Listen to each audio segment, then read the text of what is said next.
Well, hello there, and welcome to the official stream of the WoT7 number 4 tournament playoffs. We have reached the final stage of the tournament in the well-known WoT7 format. This means 8 rounds, attack defense, all tier 10 tanks, 7 players each sides, no EBRs and no reward tanks, and because they are so recent in the game we decided to exclude the Yo tanks for the time being. Possibly they will be there next tournament, but yeah, not for this one, just so the teams have time to prepare everything. That being said, let's take a very quick look at what we have prepared for you today regarding Twitch drops. Also, all of you be sure to press F5 just so you can start earning and claiming them. So running from today till tomorrow, you should be getting large repair kits and decals, and tomorrow there's also a day of premium in it. I'm being joined today by the analyst Insane, by the way. He's going to take you through the tournament bracket and explain what's waiting for us today.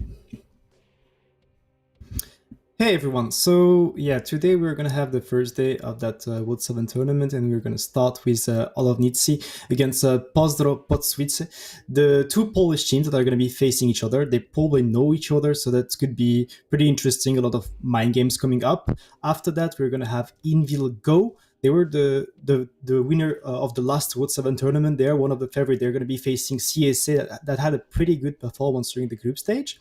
And as you can see, there is a losers bracket. Obviously, the losers are not going to be out. The loser of the first match is going to be facing Los Pipos, and the second match is going to be against Chess. So we're going to be covering those four matches today. Okay. All right, yeah, as you already mentioned, first match is Holownicy against Pozdro, and that's already an interesting one, as both of those teams are from the same clan here. Actually, Invil in the tournament in the upper bracket with 3 out of the 4 teams. So things going well so far for the Polish guys. And here we can see the upcoming match and its predictions hugely in favor of Holownicy here. We can see their team captain, Call Me Piotr, obviously doesn't need an introduction at this point. They're fighting against Pozdro, led by Konrad. Who do you think is to be favored here? I mean, you can just recognize all of those big names from the 15v15 Invil team. Piotr, the FC, the leader, he was even helping a team in the past. It was like Tropical Cyclone, I think. You have Pozdro. They start having experience in 7v7. They were playing already in the past WoT7 tournament. But even without preparation, I think the Olownicy team has the upper hand on that confrontation just because of the experience and the players they have. Indeed. Obviously, all of those players well established within the competitive scene. This means they're not going to get caught off guard, I guess. And also, it's very interesting when those players, they know each other so well. They play with each other in the clan, in advances, in clan wars. And this means, obviously, they need to get into the head of the other team because they know exactly what they're matched up against. And this possibly means that we will see some quite interesting strategies for you to go over after the matches, but I think that's quite enough from the two of us because we're all probably waiting to see some gameplay here. Let's head over to Ducky and Mojo at the caster's desk and see what they have to say. Yes, thank you, Kihan, very much for the introduction. I am joined here by Mojo. Hello, Mojo. How are you doing on this? Hello, sharp-looking Mr. Ducky, man. Like, you look tight. I wish I was, but anyways, thanks for the compliment nonetheless. Yeah, two Polish teams against each other, two teams that know each other very well. Community going with Holownicy. I think we are on the same train, are we not? Yeah, probably because they should be the dominant team with more experience. We should know that in this tournament, we noticed there is 50% of Polish teams, and most of those players are all from Invil. For sure, Holownicy is entirely from Invil, and you can already recognize a couple of these names that you've seen on previous tournaments, like Call Me Piotr, who played Gold League before, Glasini Zakolini, I like that name when I see it, Monsterio, Kerov, and so on, like Mentos, Hacker Mother, I'm not going to finish that, and so on. Yeah, a good team there. Remains to be seen. Before we saw Piotr actually take a more Discord role before, like Insane mentioned, with the Tropical Cyclone or Tropical Clown team, whatever they wanted to call them. So changing now back to the Polish roots. And then Pozdro, with a another Invil team, Conrad team captain, DJ Weed in there as well, who was in Storm before, but now in Invil. Yeah, the Banana Man team is there. I mean, there is a lot of guys from Reloaded, as far as I saw. They're the only mixture in the Polish equation. So they have like some guys from NVA, Hevra, and so on. So they're like a lot of guys who I would say want to become better and to play on a higher level. And this is by far not their first tournament. So there is a lot to expect from them. We could see in the group stage from them that they were not an easy opponent for anyone. Coming second in their group stage says a lot, because both of the first matches we will see, guys, are the top 4 teams from the groups. The top 2 from each groups move Yeah. on to the upper bracket. The third team of each group ends up in the lower bracket. They don't get a second chance. And Therefore, they're waiting whoever loses the matches. Therefore, it's really important to do well already in the group stages, which these teams actually did, because they're now in the upper bracket.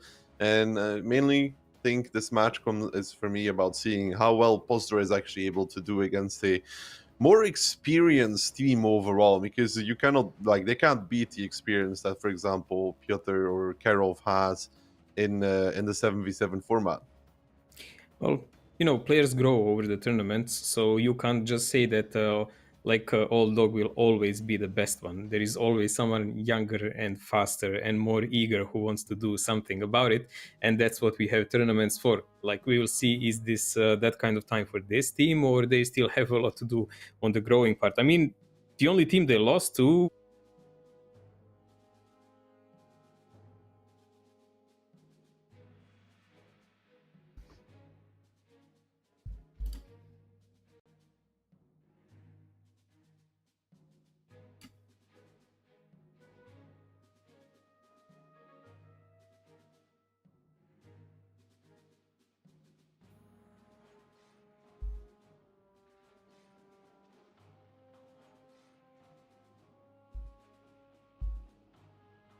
Some of them take a more defensive approach, but we've also seen a lot of defenses failing, actually. Udes. That's peculiar. Haven't seen that one before, I think. Let's see. The first attacking team is Holovisi. So they are playing with an IS4 in attack with a couple of STBs. It does look like they will for sure try to take the hill with those STBs. We can't do anything else. But I'm really looking to see what will actually Banana team try to do with this Udes, man. Udes has, actually, one of the things, Udes has really good camo as well for maybe crossing towards the 1-2 lines. If they want to, because obviously Holovnice does not have a CS, for example, so they don't really have something to early spot. Yeah, we should mention to everyone, because under the tournament regulations, all the prize tanks are forbidden, so there are no chieftains, there are no 279s and swords, so people are using the tech 3 tanks. But already we can see, as we predicted, that STBs took the hill, but immediately there is a flanking maneuver by the rest of the Holovisi team, except the IS4. They're going straight below the hill. This is one of the common openings we could see usually. Yeah, already coming Holovnice, not waiting, immediately laying down the engagement onto the side of Postrod, who didn't seem fully aware. Those 277s actually able to cross over, yes. Usek there taking a lot of damage. KPRK here now in a little bit of trouble in his S-Kunk. In the meantime, you can see the repush from Pozdro on towards the hill. Kubash there is going to have to counter Piotr, but look at Yozi and how much damage he's taken, and now they're driving into the double STB. Zuza and Tisek from either side there, laying waste to those tanks, and DJ and Orchak, they're not certain to win this, and Piotr's just going to go down for the chase. This is actually okay for Holovnice. Like, yeah, you can see the HP is not that good, but if they win the hill here, they could probably win the game. Tishek is trying to close the distance because he needs to use his DPM. Piotr is just gonna try to hold off Team Fed, while STBs are trying to deal with I7 and DJ. Of course, they're gonna try to finish off VZ first because his burst of 1k is not really desired. They cannot really know that I7 has a broken ammo rack, but he's a secondary target at the moment. IS4 is closely following in, and it does look like slowly Holovisi is taking over some advantage. Well, there is still going on a fight down. Yeah, the hill fight door there, Fed without an engine. Piotr bouncing Fed then missing the As the I7 in return, a big bounce there as well. Now Conrad coming in to pick up Monster 384, needs an average roll. He doesn't get it, 353, but in return, Conrad isn't dead either. Now Yusek trying to shield Monster. Monster will go down in return. Monster now trying to push forward, pick up Conrad, but Kuba is not getting the shot. Tracks Monster for a second. Is it enough? It is enough. Conrad picks him up in return. Monster now down, and now Fed and Orchek on the hill. They're surely dead, as Fed can do maybe one more shot, but he actually gets Tsek out of that. A big mistake from Tsek. A big mistake getting picked up there. Now Piotr picks up Fed in return, but you could say Tsek never needs to die there. Like, the thing that the fight down there came so close is because Kerolf in one moment just decided to disengage and push the hill and take the higher ground together with the rest of the guys. But man, losing that STB, even if he was like on 1 HP, was so not needed. Maybe some info like he already fired that he thought, but Kubas is now taking a lot of damage, man. He's more or less on a risky one-shot now. He got greedy against Piotr there by not against Piotr, against Kerolf. He wanted to make one more shot, make Kerolf a one-shot, but in return didn't get any of that. He in return got a big smack from the S4 on the hill, and now you can say the Holovnitsa is still way more HP.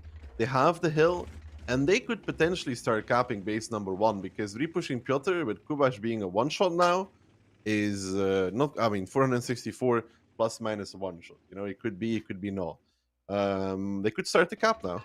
It would be way harder if Kubash was a two-shot. That is the pretty much most viable way for them to take the lead in this match. Obviously, Banana team is predicting that, and that's why they're pushing Udes already around, so they can get an early info, possibly, or already flank a team, because they also know that although Holovnici has a really great advantage now in HP, 1900 compared to 480 is quite a difference. They know that also Holovnici have to keep control of the hill. Actually, I like this. Holovnici is saying that they don't want to cap. They know that Conrad is in that area, and they're sending Kerolf instead to go deal with him. If they pick up Conrad in this situation, they still have plenty of time left to cap, and then it's just Kubash left. But they don't know for sure where he is. They just predict there is someone there. Yeah, Kerolf was spotted driving away from the hill, so that's why he assumes Kerolf spots Conrad. Conrad dodges the shot. Can Piotr pick it up from the hill? Doesn't look like it right now. He doesn't have a bullet dodger. It does feel like he has a feeling that he is... Oof. Never mind. Kerolf just picks him up, and Kubas is the sole carrier left for Banana team in their defensive side. This is not a really good scenario for them. There is virtually no possibility left for them to win this round. Holovnici just need to put the pressure on this gap and dig out where the Udes went. Like, by now, knowing that he didn't help his teammate in CS, they know he's on a water side. That leaves him with very few options. There is only 2 exits for him on upper C line or on G line, and both of them can be controlled easily by one heavy tank. He has to somehow kill Piotr on the hill, who is a potential 2-shot, but realistically a 3-shot for that Udes. He does spot out Piotr there. He can give him a free shot here. That would be very important. Piotr does seem to know where he got shot from, though, in return. Can he get the shot? No, he doesn't connect. He gets spotted in return. He really needed that shot already. Even if he managed to do it, like, Piotr can just, dig in and wait. And what is Udes gonna do? Like, he will have to push him, to brawl him, waste time, do whatever. There is no way to come out of that unscathed. And now we finally see the eyes for the powerhouse of the old times coming into some kind of effect here. It's really hard to actually fight it. Actually, Piotr tried to HC Kubash, but it didn't do anything. But yeah, it's really hard to fight an IS-4 here in this scenario. He also has so much HP. He could technically push him, but he doesn't have to. 57 seconds, and he's going to win the game either way. He can play a bit with Kubash here. Kubash is going to have to do a miracle to, 1, kill Piotr, 2, reset the cap. Piotr now goes for the peak. Piotr's not going to miss it. That IS-4 actually having 2.2k block damage, and Holovnici with a very fast attacking run pick it up for them. The only downside there, I say, for both teams was that maybe there's some shooting on the hill that wasn't amazing. But also, I don't think Holovnici would ever come in this issue if Tsek doesn't... It's not needed. It's never needed. Well, he could have been an additional token for his team, but he died. He may have to learn a bit from that. But in end of the day, it was really sharp opening for Holownici in attack.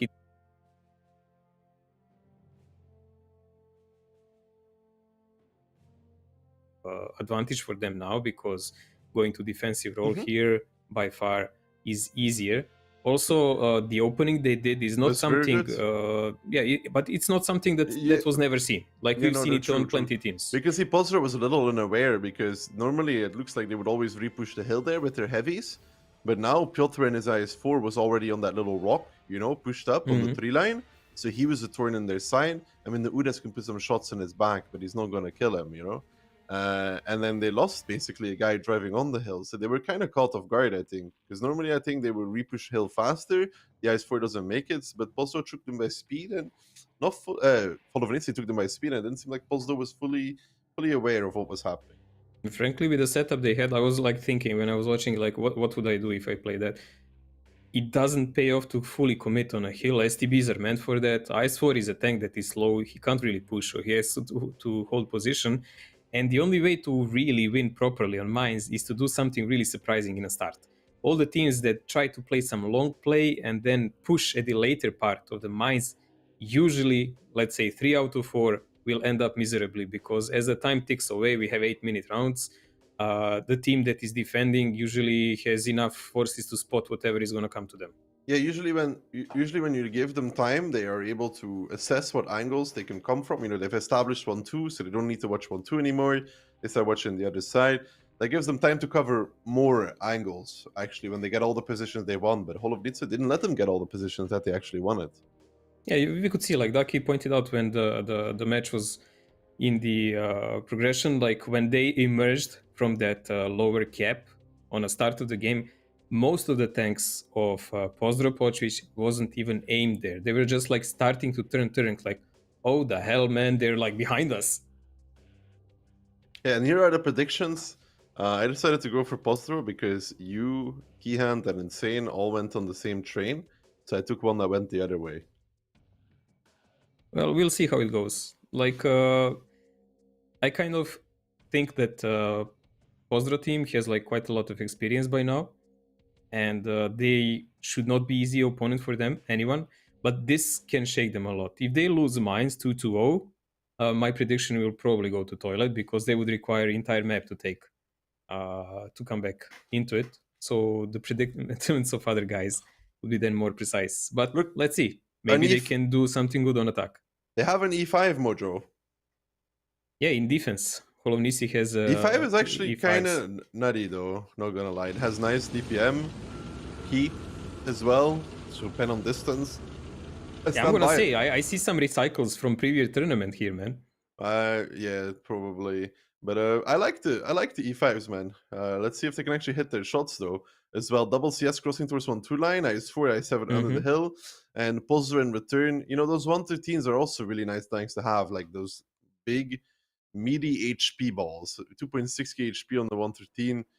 That's a lot to chew through, actually. When you imagine that there was a time far back when 113 was considered a fast tank. Like something to rush with. True. But that was also when you had a mouse with 3.2k HP, you know? Yeah. Well, anyways, E5, if you guys are wondering, it has great DPM, and it's used mainly as, let's say, kind of a replacement for super conquerors, who have like really great DPM and a great gun, but they're slow. And in mines games, when you actually have to do something in a later part of the game, as example, to retake the hill, the conqueror will be like halfway here, and E5 will already be pushing up. So that's a big difference. Like, how many shots will you give in that moment, how mobile you will be, and so on and so on. It's really about mobility. So far, you can see Pulsar just establishing positions. They're not going for the fast execute. They go towards the middle, then in 113 goes back to E1. The CS takes the hill. They have an IS4 on the 9 line who might go play on the building of the cap. You could guess. But this is, I don't know. Like, Banana team opted for that slow approach, but very soon they're gonna have to take another kind of bite. I mean, this position when team fed can be resetted.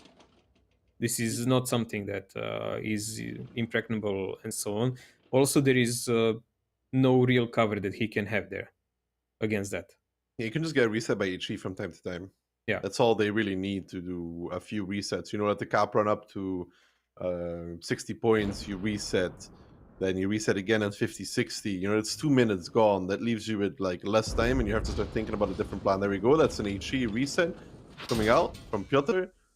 A non-connection coming out in return from Fed, because IS4s, when they're side scraping, they are very, very tough to deal with. Yeah, their tracks will soak up any kind of heat or any kind of other ammo. I mean, you can HE to death. We've seen that happen in the tournaments. But if you want to wait for 100 damage per or less It's with not this possible patch, it's anymore. not really happening anymore. It's not possible anymore either to achieve really to that or a 279. It's almost impossible.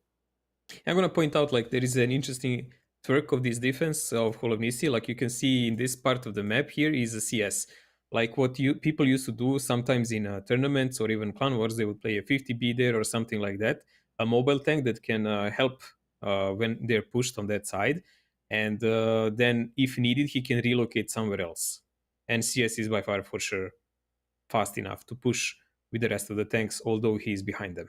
This triple 113 pushes 1-2 line, which it's looking like it's going to be right now. KPRK, Conrad, DJ, they're even joined by a CS. The IS4 is now coming back from base number 1. Will they make it? They need all 3 to almost make it to be able to win the fight. Or they need 2 to make it in the CS. Otherwise, if it's a 2v2, I don't think Holownicy will struggle to beat Technically, those they other actually teams. have a good chances now, because when you watch the disposition of Holownicy, which we know, and Pozdro Počić was probably just like guessing. The CS is moving right now, though. The jig is CS up. across the K line is moving. If he makes it on time, it's great. If he doesn't make it on time, I think he might stop on the rock, actually. No, he's going all the way. The timing here could be amazing for Holownicy. The first 113 already getting spotted out, though. Conrad there takes one. It's a little bit early to be spotted. DJ pushing as well. KPRK especially pushing as well, but they're a little separated. They're a little bit one by one here. Conrad is the first one, then DJ, then KPRK, allowing maybe a double volley to come out from the Holownicy tanks on towards that position. But so far, the shooting hasn't been all that IMO, as now the 113s are still alive. Conrad has to be careful in his 113 because he's not faring that good. But this is a mistake. Kubash coming as well. They've left nobody on 1-2 to control Monster.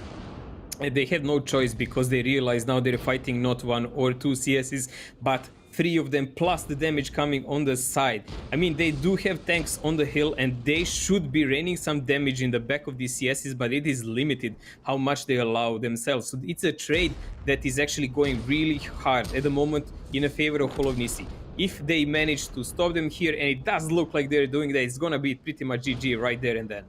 Yeah, this does look like GG, as KPRK is now ammo-racked as well. And yes, 10 seconds, these are one shot, but Lucky Blast from behind is going to be all she wrote on 1-2 line there. I don't think... The timing was incredible there.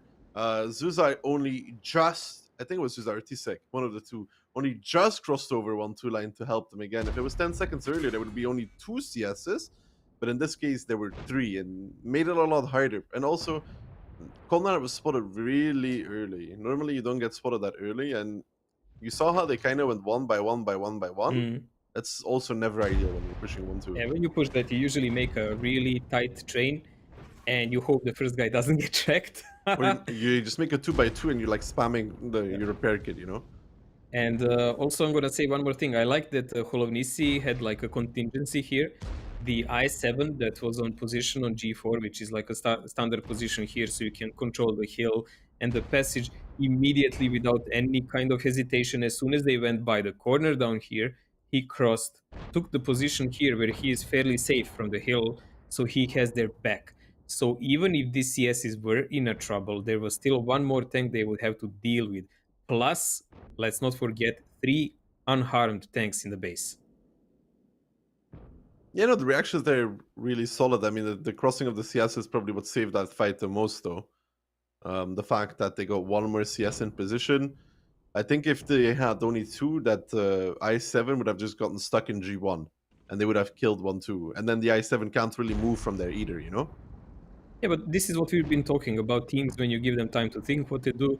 So they've been like, there is nothing happening here. Maybe like there was a shell fired by IS4 on the cap number 1, and he's like, yeah, there is no one here, man. So that means they rotated to push something else. They can only push water or the middle, right? wherever they push, 3 CSs are a logical choice to be on the island side because they can cover That's both. a nice shot, dude. That's a Yeah. very nice shot from Yossi. Engine deck on the i7. Very nice. I mean, not that it changes much in this battle, but still. Comforts. It feels good hitting those. Yeah, but it's not helping their case anymore. I mean, they're just dragging their feet here at the moment. There is no way to win this.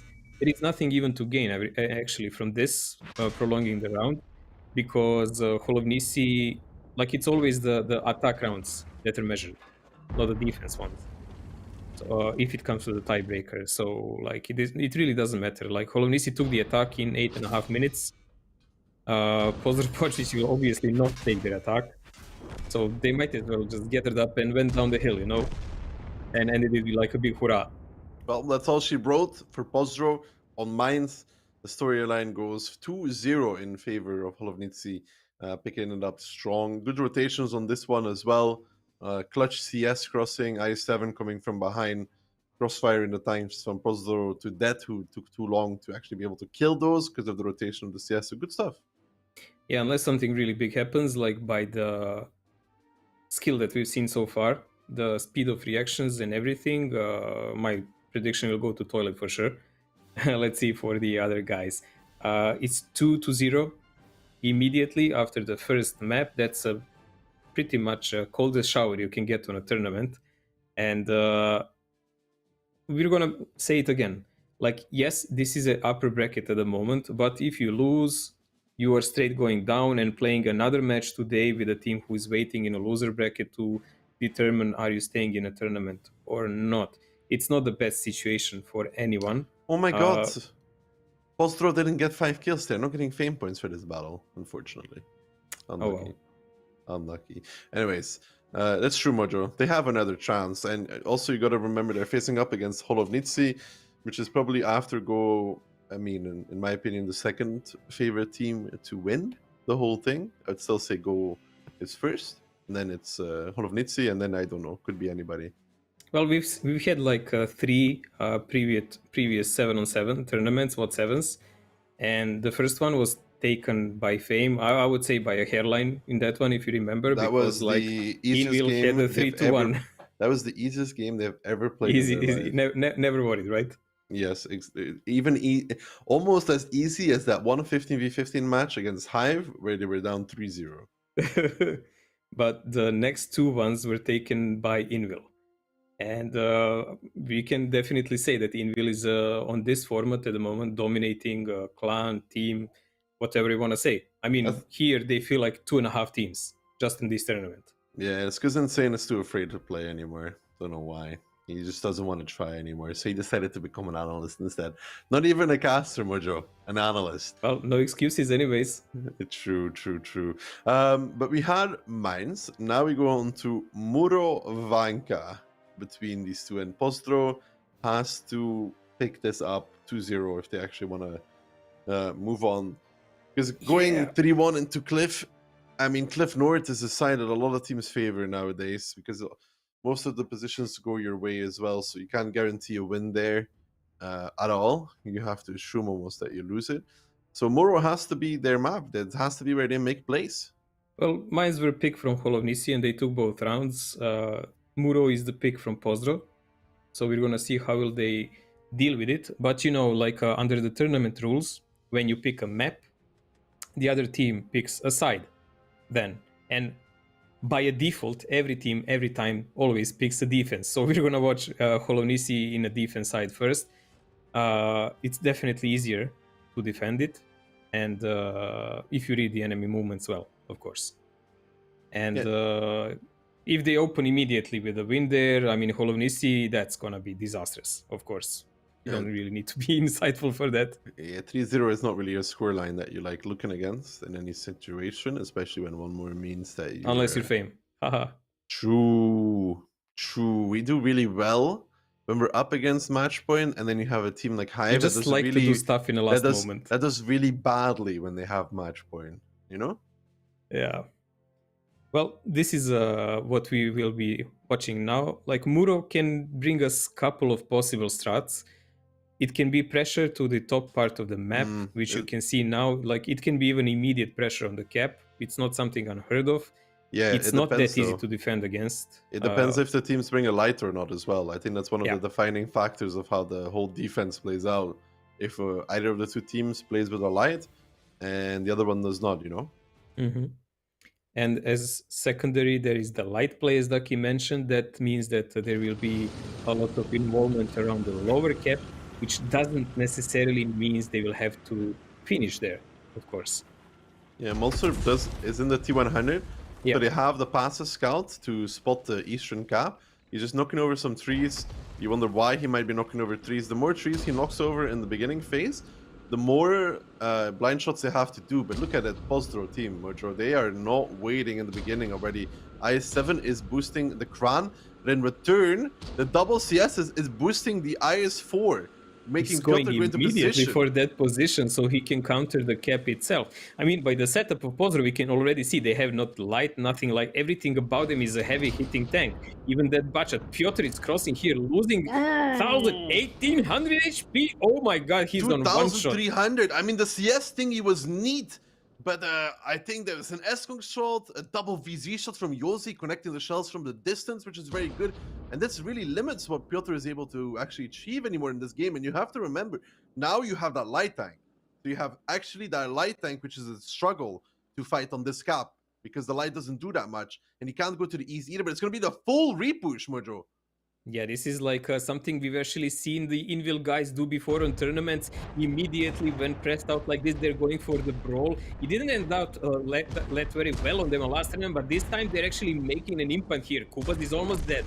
Yeah, Kubash is almost dead, but in return, they lose Zuza immediately. The IS7 there, even making a shield for Konrad and Yusek now. And that Eskun getting torn from left, from right, from everywhere. And Hovenitsa here trading very, very badly, actually, overall. Yeah, they will kill the IS7, they will kill the Kran as well, but look at that. KPRK going above them in the Eskun. Ted picking up Piotr on 1-2 line. The 60 TP coming in. DJ will be off reload soon as well, and that VZ laying waste to the side. And still, in all of this, you have the T100, which is not really a combat tank whatsoever. I mean, they're going for KPRK now. DJ, in the meantime, chasing down Monster in that T100, getting him out of the fight. And the Eskong, it loves being in this situation. Above them, able to use its DPM.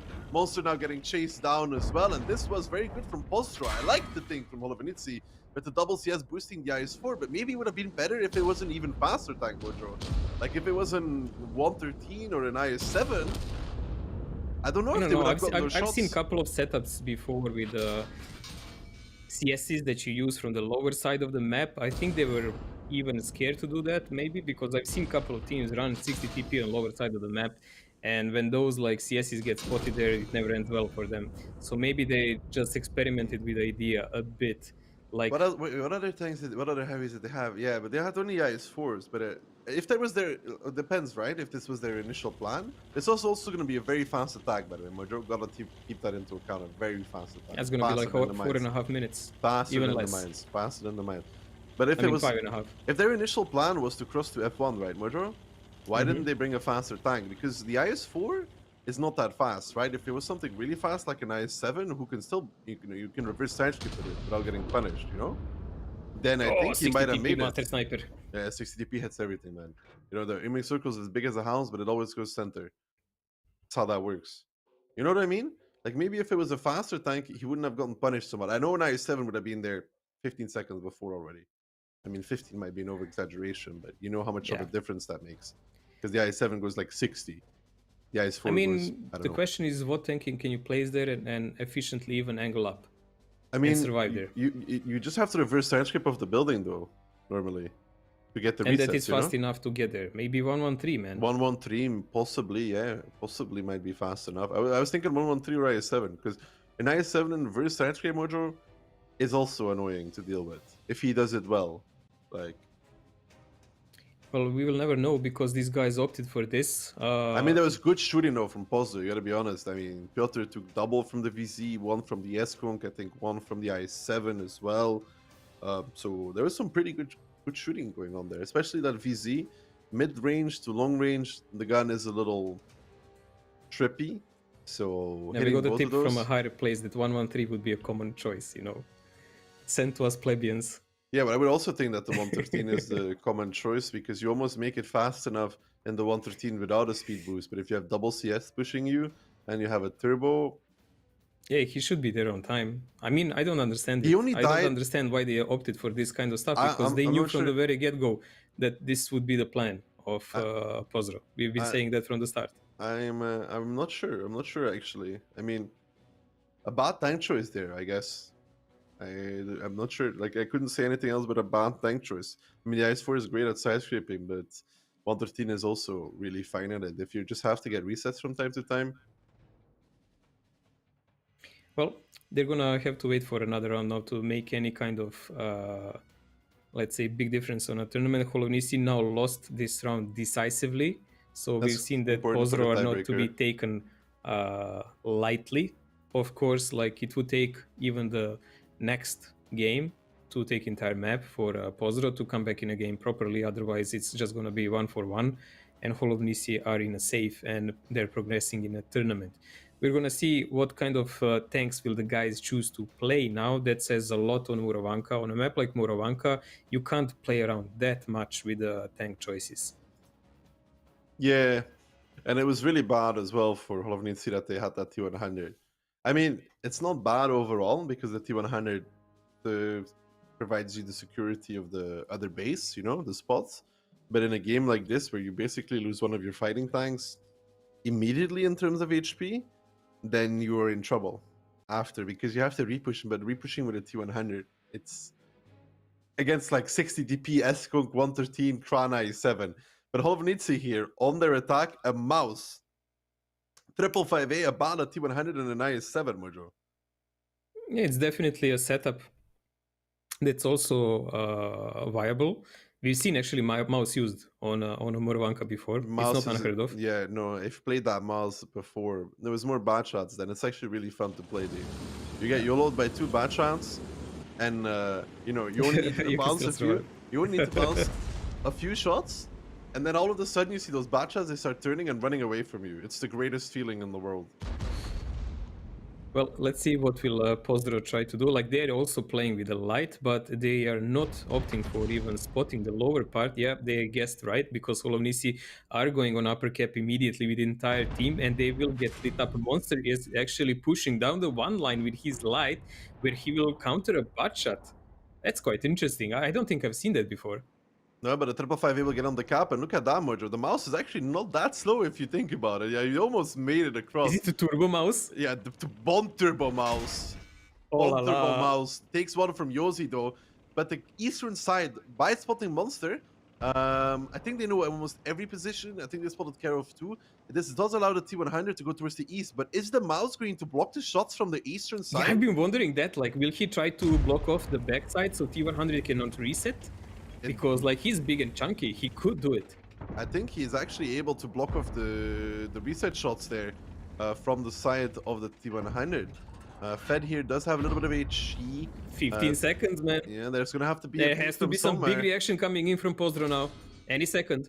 There has to be a peak. I don't think the T100 can reset. I think the mouse is actually blocking the reset, and now DJ and Orchek are having to commit into this fight. DJ trying to desperately make his clip here before he goes down. He takes a truckload of damage when Zuza picks him up. And this is good for Holovnitsy here, picking up the first kill of the game. And they might even try to make a further push here. Piotr might be going for a little bit too much actually there in his mouse. The push is now coming out. Orchek trying to desperately back off, trying to reset, get a different angle, but Kubash there gets deleted by the times from Holovnitsy. Now Zuza pushing up as well. 2 tanks down for Pozdro.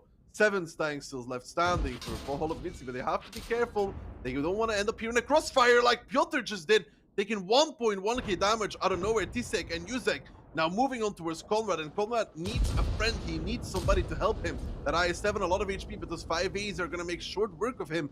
But the 2 of them, as he has no more teammates, except for the T100 that are really able to help him. Well, Holovnitsy is trying to make sure that it's not only rainy time for Pozdro, but it's pouring, because they're now forcing Conrad to pretty much hold back and not double pressure bounce! anyone else. But this Double is a bounce! bouncing fiesta. Double bounce on the 5As onto Conrad. He just turned into an absolute god as Yuzek and Tisek fluff it, and Tisek goes down for this. Luckily enough, they're still up a lot of HP and got tanks as well. It could have been disaster. Yeah, this was like really not needed to lose that one tank there, but what can you do? Always everyone can do some Tomoza trades, and it's a part of this game. 6.8k HP left on Holomisi, guys, and they have only one tank that they lost. Tisek, on It's other hand, 100 4 though. remaining on Pozdro. Now that is a big problem for them. One of them being the light, which is not the worst thing in this game at the moment, because they need someone who can roam You know what's also an and do issue? something on his own. Look at KPRK's ammo loadout. He has 7 HE shells in the T100 for some reason, and only 5 AP shells left. Obviously, AP being the premium ammunition. There we go. There is the Potsy. And there's the rotation coming out now. He hasn't spotted this yet. I think he knows that he has to run away now, though. Hopefully. Yeah, he has a feeling for that, obviously, but Monster and Carol are doing... I like this kind of play. No, he didn't. He They're didn't reacting really fast, man. He has not run yet. He's running now, but I think Karov will be able to chase him down. He takes one from Monster. KPRK realizes he's in trouble now. He decides to fight this. Karov will come in and Karov will clip him. Monster can't engage just yet. KPRK has a small opportunity here to escape, but I'm not sure, man. That also leaves Pozdro in a big problem now, because they again have to commit on decapping, because there is one guy at the moment on a cap. It's Mouse. And he is holding it. So now you need to, again, maybe sacrifice one entire tank to deal with it. So they chased away the light. They're satisfied with their job. Now they're closing in with the rest of their teammates. This is a correct call, because they know there will be a massive push coming from Pozdro, and everyone will be needed, because there is a lot of one-shot tanks on Holomnisi's side. There is a damage being taken quite a lot from Pozdro, but they managed to take out the Mouse in return. Yeah, but now Monster and Karov on the side, though. Orchek there takes one. They doesn't take the second one, though, from Yuzek. He flips the shot. Monster now out in the open at T100. If he dies for this could be bad. He doesn't, though. The last shot goes into a Skelf, who's now a one-shot Fed, now crossing over. The shield on the cap. The IE7 gets all of it. And the base is captured there by Holopninsi. The shield from the Mouse and the shield from Zuza being just enough to make the timer count out. But that was closer than it had to be. It was very close at the end. I wouldn't expect that. The way it started, it was all for Holomnisi. And Pozdro actually managed with some couple of good trades to come back in the game unexpectedly. This Mouse traded so badly at some point. Yeah, I mean, it is 3-1 at the moment, but I wouldn't say like Pozdro is an easy bite. And No. well, they still have one map to try to come back. Also, like, this double 5A bounce on Conrad, like, literally Tisek died because they both bounced Conrad. Somehow. Gotta be honest, that's bad shooting at that point, Mojo. One bounce, okay. But when you're with two of you and one can literally white peek him and kill him, we get slightly different angle and you both bounce and your teammate dies because of it? In a clutch situation like this, I think it has to be better. That's something I would expect from my random plays, but this is a tournament, obviously, so it should not happen that easily. RNG is there to correct us and to make us laugh a bit and point it out, but still, the tactics of Holomnisi was pretty good, same as it was The mouse blocking the T100 shots is always cool. Yeah, it's really cool, and I kind of like that aggressive approach on the maps, because these maps like Mines and Murovanka open up way easier if you force your play on a start than if you wait out to see where is exactly the enemy and so on. Well, that brings us into Cliff as the starting map of regular time. We go to tiebreaker, it will be Himmelserv. Pozdro needs all two. The only advantage they have for the tiebreaker right now is that they have the fastest attack, because their Muro was so incredibly quick. But Cliff could change this all. I mean, it could be over in 2 minutes. Yeah, depending what teams opt for here. I mean, on Cliff, we've seen so many different versions. The games can start really fast and then they can drag until the end of the time and beyond. So there are no written rules. Like, will people opt for a hill fight? Will it be something like a split from the lower side combined with something from the middle? It's just up to these guys. It's the map was picked, as you can see, by Banana Team, Pozdro Počvić, and it's again a defense by Invil Holomnisi. So we will see what will each guys opt for. Invil in this moment has a 3-1, so that's a match point. It's best of 7 guys. in all of these matches except the final one, and they only need one map, one way or another, to win, while Banana team needs like 2 just to come back to the game and possibly play a tiebreaker. Possibly play a tiebreaker, but it's going to have to be straight 3 wins in a row for them to actually take this match. And obviously they still have... Fame did it. True. But I was in the finals. You know, that's do or die. This isn't really... It's do or die, but like the light edition. Because even if they lose, it's not that much pressure, because those guys also realize that even if they lose, you know what? We go again. It's from the lower bracket. Yeah, I mean, on a previous tournament, I remember like CSA lost 4-0 to Inville in this stage of the game, and then they played a really close final at the end. So yeah, as Zaki says, like the tournament progresses and evolves from the start to the top, and the games change and the hardness increases by far. Well, it's not over yet. We shouldn't write them out. They have been missing a little bit percent to beat Holo, to be honest. A few adaptations here and there, and they might actually bring it close. Like, it says 3-1, but it's not, you know, like it could be 2-2, to be honest. It could have been. But no matter how you look at it, like Holovnici are always kind of faster reacting team. Even in these mini fights, even if it goes bad for them, they are the ones who take the initiative. They rotate tanks faster. They are always in those kind of situations, couple of seconds ahead of Pozdro. We're gonna again mention like Holovnici. We chose to show them by name because there is another Inville team called Go inside of the tournament. So Holovnici are all from the same clan, while still Pozdro, maybe they're friends or they play tournaments together, but they are still a group of people from 3 or 4 clans. So these guys will have a better understanding at the end of the day.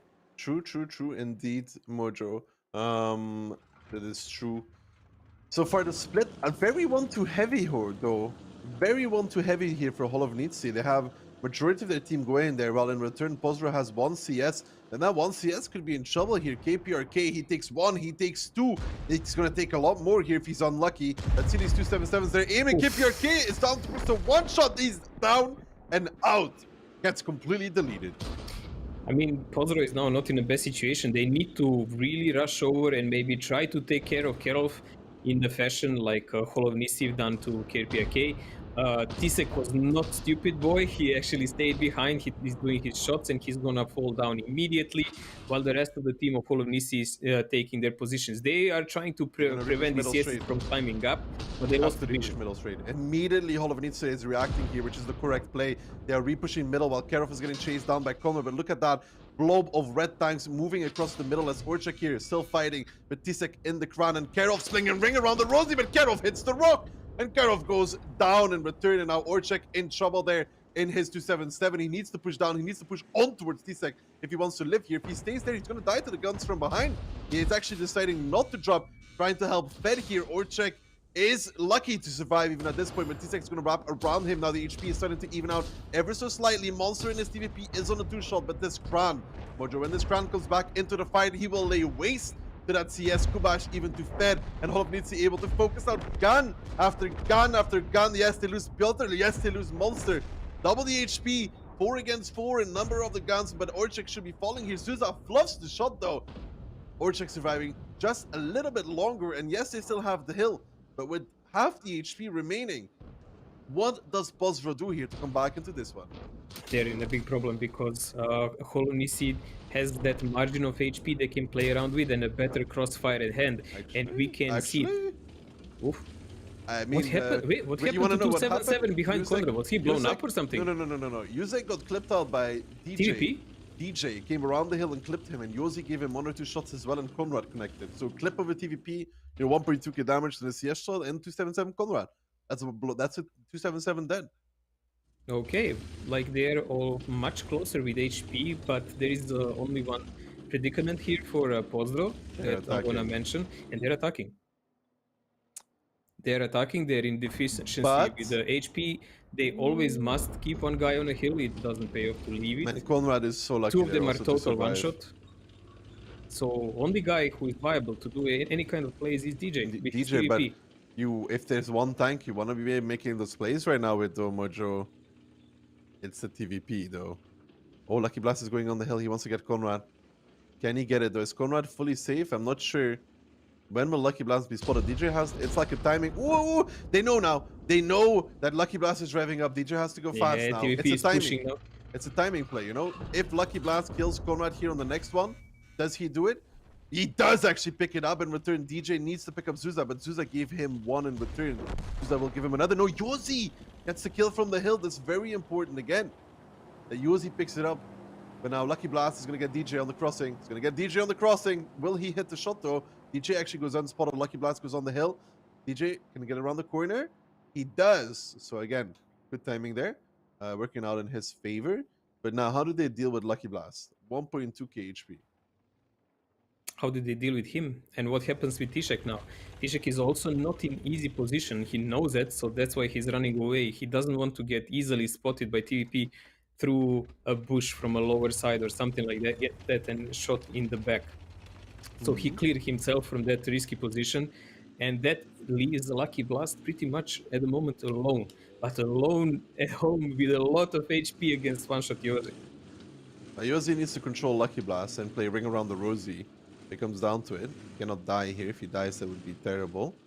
Yosi, be But careful. Can he easily Right, play he needs against DJ. 277? What I think what needs to happen right now is DJ gambles, right? And what DJ does is he goes. Ooh, Ooh, nice good shot connection, from Yosi. man. What the DJ does is he goes here, Mojo. Here or Mhm. here. Because when you get there, you are able to get 1 or 2 shots. He needs to get what? 2 shots on Lucky Blast before he goes on the hill. But DJ went 1-2 and he got spotted out by T-Sec. And he took one as well from T-Sec. He didn't expect T-Sec to be there. Yeah, he's now on 178 HP. As you said, definitely not expected. I mean, if he goes there, it's also a risky option because 277 can give him one. But he was Quite easy when 610. he's there. He was 610 HP. That's why. Mhm. Now he's a 1 shot. So he could have taken a 277 shot and clipped him. And then it's 2v1, you know? But there are not always all positions that you can clip easily from that lower side, man.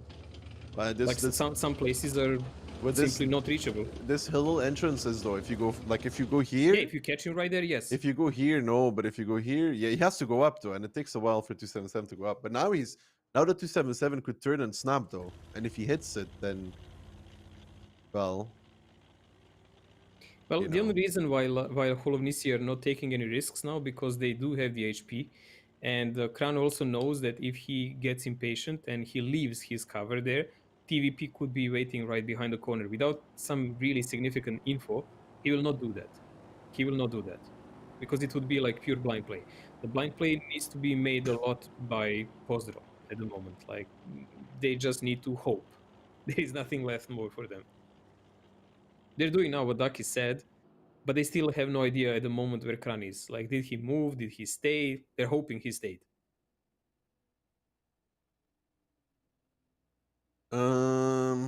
Well, now DJ is doing it though. I am a little worried for him now, Mojo. If the 277 snaps, you know, he has to do it slow. Because if the 277 turns and snaps him, he dies. Now he's spotted. He doesn't connect the first. Now he needs Yosi.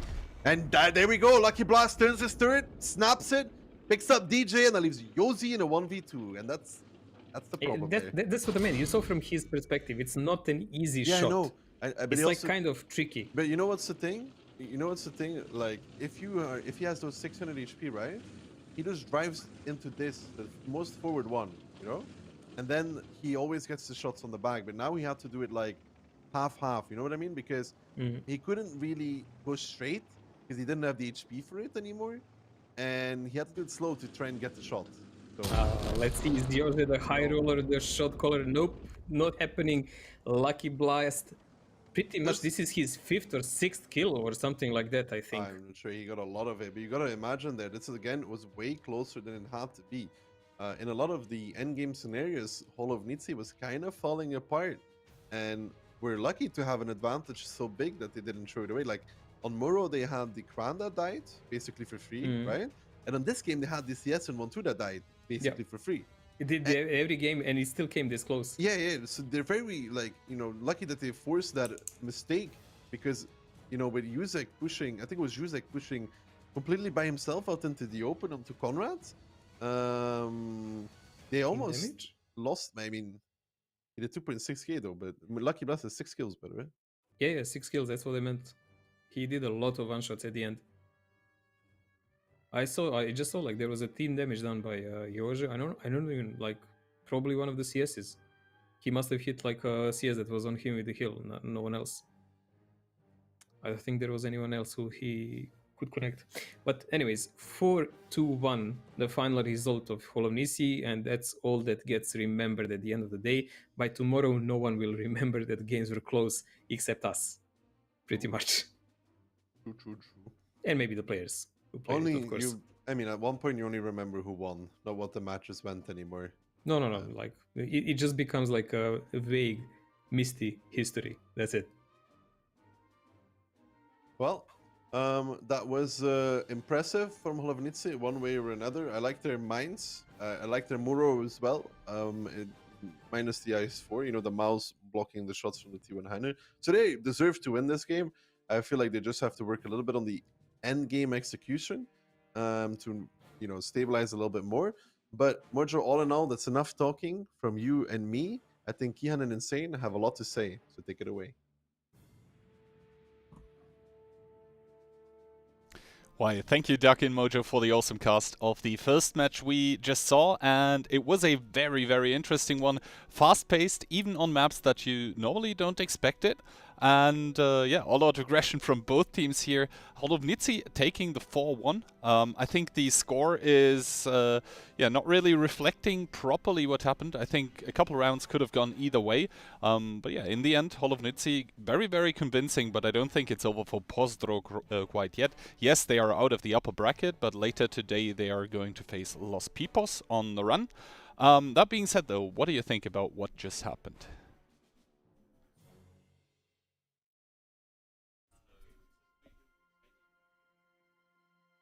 Apparently Insane's mic is not really working right now, but yeah, you can see right now on stream, we just watched match 1 in between Holomnici and Pozdro, 2 teams from Invil here. Pozdro now dropping down to a lower bracket, as I just explained. They're facing off Los Pipos.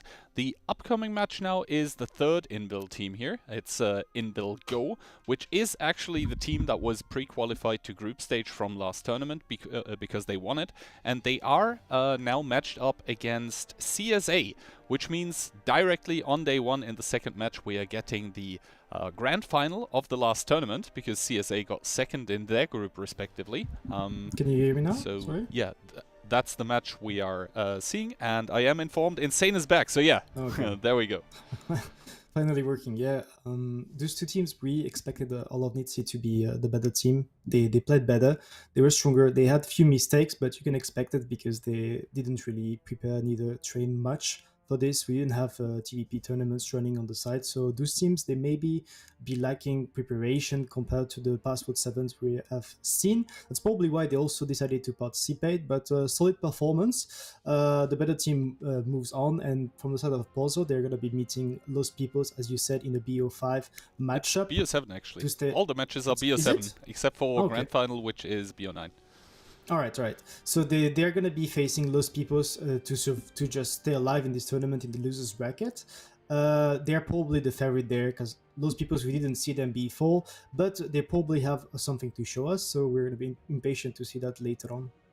All right, then I was already hyping up match 2 in between Invil and CSA, as I said, the grand final of last tournament, where it was Invil taking the victory. What do you expect out of either of those teams? I mean, to be fair, CSA is kind of surprising because sometimes they underperform a lot and sometimes they just surprise us and they play really well. They had a solid group stage, I would say. So we hope to see them strong against the Invil Go because they are the favorite of this tournament. Very experienced, very active team, very good also team play. They are used to play together. So we can expect a lot from Invil Go and we expect CSA to be on the level. Alright, that being said, I think we are waiting for the replays of the match that we just saw right now. They are being prepared in the background. Also, everyone keep in mind with the Twitch drops that are running right now, you actually need to claim them in order to receive them on your accounts, and you need to have your accounts connected. I think that question came up a couple times in chat. And yeah, in between Holovnici and Pozdro, obviously you said now the better team won, so they are going to be waiting for tomorrow in the first match of tomorrow. They're waiting for the winner of Indel Go against CSA. That is going to be an interesting one. Now, there is one more team in the tournament which we haven't talked about quite yet, and that is the German team of Chess, which are, I am being told, the official representatives of the Chess clan with exactly one clan member in the roster. Yeah, well, the German team, they have a lot of like known players in this. You mainly have Showcase that can give a lot player-wise, but also he can actually help tactic-wise. Koma is probably one of the main FC. It was at least the main FC for the group stage, but maybe Showcase is taking over now. So they probably have interesting tactic prepared. They probably have interesting stuff to show, and they're going to be facing either Invilgo, either CSA, so strong team. Yeah, not the easiest of opponents, as we said. They were in the grand finals, and for CSA especially, what you said, right? They either underperform or overperform completely. They never do exactly what you expect, and I think that's down to basically CSA. They take the game and look at it from a different view. They always come with those crazy things that they probably come up with the night before the tournament, and then it's a 50-50, right? Either it works or it doesn't. In any case, the opponent does get surprised by something he hasn't seen before. Also, it's worthy to point out that for 7v7, actually, it's not Saka leading, but it's Froli who is the captain of the lineup. Yeah, Froley, he was the experienced player from Isuba team that used to play in WGL back in the days, so definitely have the experience to take over and to lead that team. As you said, CSA, they are known to often have those ideas. They have a lot of ideas, but then they have to bring them and make them work. And sometimes you see just a massive fail. Sometimes you're just heavily surprised in a good way. And that's what we're hoping today, to have a very close match against Go. Talking about massively surprised, we can already start talking about the match we just saw. Hopefully the replays are there soon. Already with the start in the first round, it was all-out aggression from the team of Holovnici when they basically took the hill with, I think it was STBs, and then also in the east they pushed with 2 7-7s immediately, and I think they sort of caught Pozdro off guard, right?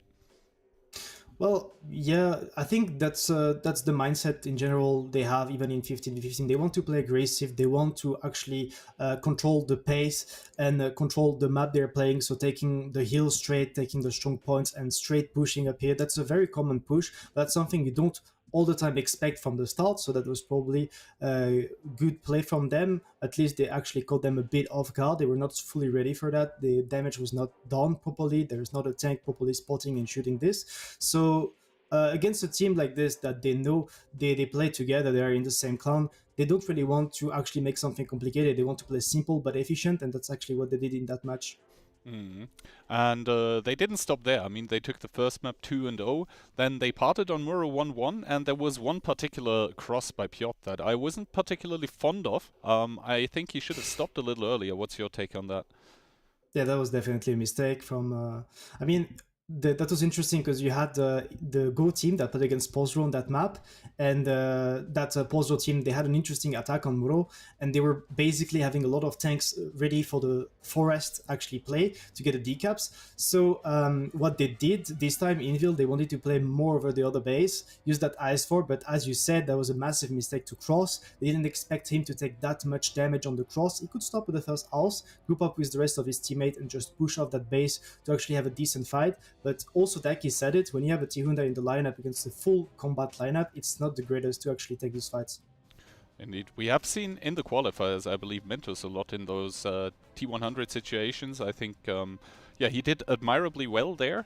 Probably going to see more of that in the tournament by him. But overall, I have to say, I'm really surprised how well the team around Piotr is doing at the moment. I think he said at one point in time they the decision to basically sign up to the tournament was made 15 minutes before the qualifiers actually closed with the applications. So good stuff. But I believe since the qualifiers and group stage, a lot of work has gone into preparing tactics and strategies, and I think that's what we're seeing right now. Yeah, I mean, you were also talking about Mentos playing with Yehuda. I think there's also a bit of a limitation because he's lacking tanks. So he's playing a lot that light because he doesn't have all the tanks to be played. So we're going to see probably them playing a lot with this Yehuda. It can be on Muro, it can be on Prohorovka if they play that map later. But that team, yeah, they were just, they decided to play it last second pretty much. But the experience, the activity of the players, the personal skill, the level, and the team play they have playing together in that 15v15 team, you can feel it, and they actually played well today. Talking about tanks, by the way, we're seeing a lot of tanks making a resurgence, I would say, that were played a few years ago, and now, obviously, with the reward tanks not allowed this tournament, they're coming back. We're seeing E5s, we're also seeing IS4s a lot. What is your take on that? What is the IS4 good at that makes it so viable in the tournament? I mean, IS4 is really nice. It's a very good counter to the VZ, first of all, and that's a tank that can be really powerful in the 7v7 format.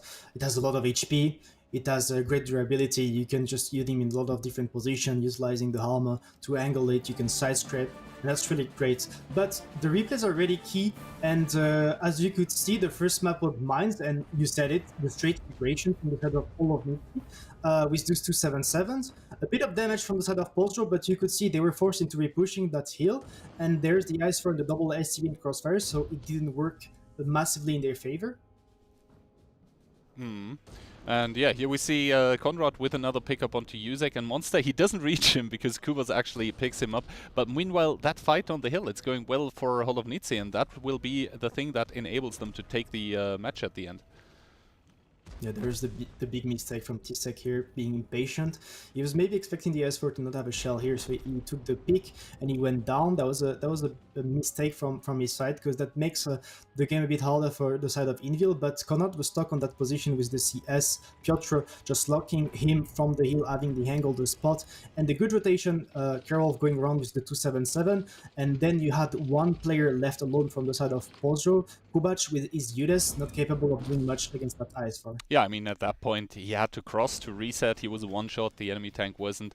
And yeah, we now find ourselves in the second game. It's 1-0 up for Holovnice now. And that cap play by Timfed, yeah, Piotr is just denying it by shooting HE. And obviously, the heat that the IS4 have, it won't overmatch its own turret, obviously. So Piotr can decap with impunity. And this is sort of bringing Postro into that one-line repush. But that rotation by Zusa, just so on time. Yeah, indeed. I mean, from the side of Holovnice, we expected that push because of Pozro, they don't have much of an option, so that was a good call from them. Souza rotating just on time before that push comes all the way. Those ones is coming, but you could realize they were not enough against that triple CS. You even have the IS-7 in the water that could help, and that crossed later on, so they decided to cross their CS themselves, but that didn't work. No crossfire left from E1, so Monster could just pick freely, constantly utilize the rock to be safe. And from the side of Pozro, you had those 3 tanks on the mid. You kind of want to have at least 5 around the 1-2 lines to make that push and have 2 left on the mid. But the VZ, the IS-4, the S-Kong, bit out of the fight. And from the side of Holovnice, you could see they were all together. They were spreading the HP well, and they actually punished that heavily. Yeah, and at that point it was obviously over. Now, the first sort of misplay that we saw from the side of Holovnice, or the first big blunder, I want to say, is that cross we talked about already here by Piotr. He sees tanks, he decides to keep going, and he pays all but the ultimate price here. Well, you can see how strong this VZ here, coming with the 1k burst. It goes super low, 500 HP, and then he calls his teammates to come and to repush this because he expects some people to be on reload, but those tanks, they reload super fast, and you can see the heavy punishment from the side of Pozro. Look at the HP, 4k HP up, and all of those red tanks stuck in the cap, the crossfire from the yellow tanks, and that actually worked out really well for them. They expected them to be more splitted and covering the forest area, and this time, Pozro tanks, they were ready for that push. After that punishment on this IS-4, they were really stacked here, and they actually managed to make it really really well for them. Good round. First one on the board. And indeed, snap by the 60 TP. I'm usually on the receiving end of those, but yeah, let's not talk about it. Now, round number 4 here, Holovnice with a very, very aggressive 1-cap play. sending just about everyone there. This means at the start of the game, one IS-7 by Postro is out of the game, and both sides have a T100, so the number of combat tanks is actually even. And I think Timfet not really able to give those HE resets that they needed. I think they baited a bit with this lineup, having the Tihunda, baiting that they could play the base 2 and actually going for the full aggro on the base 1 instead, utilizing the mouse to actually go sideways, not get decapped by this E7 position where you could see the Tihunda at the moment. And then when they forced Pozro into committing to get the decaps, it worked really well for them. They could pick that crown for free. Then Conrad making a mistake, also closing up. If he didn't close up here, in this exact situation and stood like away from that fight and didn't give any tanks to push from the side of Olofnitsi, they would be kind of stuck in the cap and they could have a chance. But at the end of the day, they just took him out and then they kept pressuring about that base 1 and they took those tanks down one by one. So that was a good run from Olofnitsi in attack, and they were taking the lead and they were straight on match point. I mean, yeah, last second resets coming in there, but also the last S-Conk that is not on screen currently was on fire. And now the last round here, the CS on the 1-2 line, there is no way with that opening he ever gets away, except if the 277s miss a lot of shots. But yeah, we all know how it went. Kapurkia just getting obliterated by the side of Holovnitsi. And this is obviously prompting Karolf into running, because he knows if they're not 1-2 line, where else could they be? And he tries to buy enough time here. He is going to go down in the end, but yeah, he does buy enough time. I mean, this map is dev-sided, so from the side of Pozro you had the gamble. They went with the CS solo in the 1-2 because they expected all of Nitsi to play all their tanks on the mid, and they wanted one tank in the donut to apply some crossfire. That didn't work. From the side of all of Nitsi, that's one tank for free. But there is a mistake, actually. In my opinion, you have to, when you have the control of the mid, just hold the mid, all the positions, and actually take the hill, not push with those tanks in the open. You can just accept that you're going to lose Kerwolf here, but you have to just take the hill with 2-3 tanks, go up, kill those CSs, hold the middle, and then you have the crossfire yourself because you have that crown. So that push from the side of all of Nitsi, that was probably not necessary, but they had such an HP lead with that 3 tank on the 1-2 that it didn't matter much. It was close. You could see the good snap here coming from Lucky Blast. They almost got that. That's actually impressive because it's really hard to win in the attack on that map, but just not enough from the side of Postro. Invil, all of Nitsi are going to be the winner of that first match, 4-1, deserved, and we're going to be moving to the next one. Yes, and this also wraps up mostly, or actually all of our segment here, as we probably don't want to waste any time going back to the caster's desk where we're going to watch Invil go against CSA. Thank you very much, Kihand and Insane, for the insight on the last match. And we just watched an Invil team, and we're going to watch another one, Mojo, as now we're going to be watching Invil go take it on to CSA. Yeah, Invil Go is a winner of the previous tournament. We already mentioned it, so they have quite a lot of experience here. As far as I've seen, all of the players are more or less the same in both of the teams. So Hakuro is an unfamiliar name, I think. Hakuro. Yeah, but I'm not sure will he play. You know, that's what I want to need to see in the match. Like, is he a replacement or not? Savi Hosmo, I guess, is Cosmo. Yeah, I guess that's Cosmo. Hosmo, and they have Unlukin instead of Lukin. And C3 is probably Senti. Yeah, Senti with the tremendous amount of underscores at any given point. So they couldn't even fit in, so they just scrubbed it most of the time. But anyways, like as we said, like both of these teams were finalists in a previous tournament, and Invil won it 5-3. So not some stupendous difference between them. What we're gonna see now, I hope to see a clash of really aggressive and experienced teams. That's what I hope to see. Yeah, I mean, Invil Go does come straight off a loss against the North American region. Mojo, I'm gonna rub it in at every given point that I'm able to do so. Okay. That was something. Definitely. Well, America has to be proud about something. Yeah, true. Himmelsdorf lineups: 4-1-13s, a 50B, and E100 and a VZ for CSA. Invil Go, E100, IS4, 277, Bad, double 50B, and a 113. Light lineup there for Invil Go. With that double B, bad shot as well. Yeah, but they also have an E100 to kind of balance it out. interesting split by them. They're actually sending Look two at- tanks on the look hill, at the way one of them CSA is being driving. 1-1-3. Look at CSA, man. I don't know, man. I don't think you ever like really expect CSA to go aggressive in the very beginning Yeah, of the this game. is like something you usually see Invil doing or something like that. But it does look like Invil is actually approaching this really cautious, because they do have that budget. He spotted everything at the moment, but CSA now knows that, and they are returning fire in salvos. Let's see how these three guys in the center though face, like No, well- Cosmos, Haka, and Xavi are not in great position. They get immediately flanked by the double 50B Rexar and Ketsai in the trap. Sakalito gets turned into a straight burrito as he goes down. Xavi's gonna follow him to the grave very fast. They will pick up Never. They should pick up Never. Cosmo maybe should try to shield here. He doesn't. And now CSA has traded 2 tanks to pick up only 1. And here comes the rest of the infill team. And look at these CSA tanks. They are actually surrounded in this lane, and the 50Bs about to come off reload. And Ketsai coming back in. Cosmo's going to be the next one. This is not the start you would want to see for CSA, as Cosmo goes down. Unluckin follows him to the grave. Crazy combat. And Froley, the last 3 standing. Well, what you saw, guys, was a defense round of CSA, which didn't end up gloriously. The surprise was attempted. It didn't end well. Invil actually played super careful in the start, and they spotted with Vatchat, and you could see the result. CSA shredded. Not in a gym, not in a good way, in pieces. Yeah, that was also, this is very important that Invil wins this round in such a quick fashion for tiebreaker purposes. If Yeah, we this forget is that. like the worst possible scenario for CSA for that. You know, CSA, I don't think many of us see it as a team that usually goes aggressive in the beginning. We're over a controlled team. They try and get the surprise, but I think the surprise could turn around on them. It was double 50Bs unspotted in the little diagonal road. It's usually Invil who does something like this, and maybe CSA was hoping as a factor of surprise that they will catch them off guard. They prepared some tanks on 8 line to do a bit later push. They prepared all of these tanks to push so aggressive over the middle, but this is such a blind play.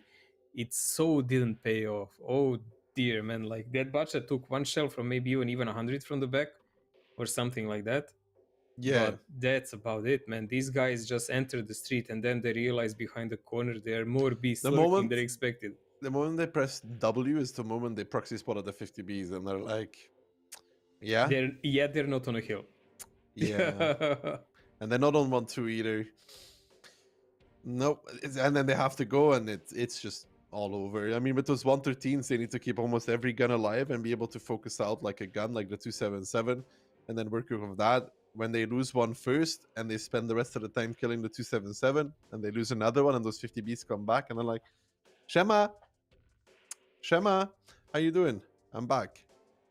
Well, Invil showed us why were they the champions on a previous tournament. I mean, we'll see. Will this continue in the further games as the match progresses? But so far, 1-0 for them on Himmelsdorf. Himmelsdorf was their pick. And we will see now how will CSA actually try to recover from this fiasco. Yeah, well, you know, it's tough. It's, you know, when you're CSA, you're probably you also are like, you know, we're gonna try something on the first round. If it works, great. We immediately take it to them. If it doesn't work, well, it's okay. You know, we tried, it didn't work, and so be it. Yeah, but you know, it's a really risky gamble, because in a case of prolonged match, okay, yeah, there is still a loser bracket if everything goes really dire. But in case of prolonged match, you're literally giving them, you know, to choose a side with this on the very start of the match, because it's gonna be really hard to beat this time, no matter the map.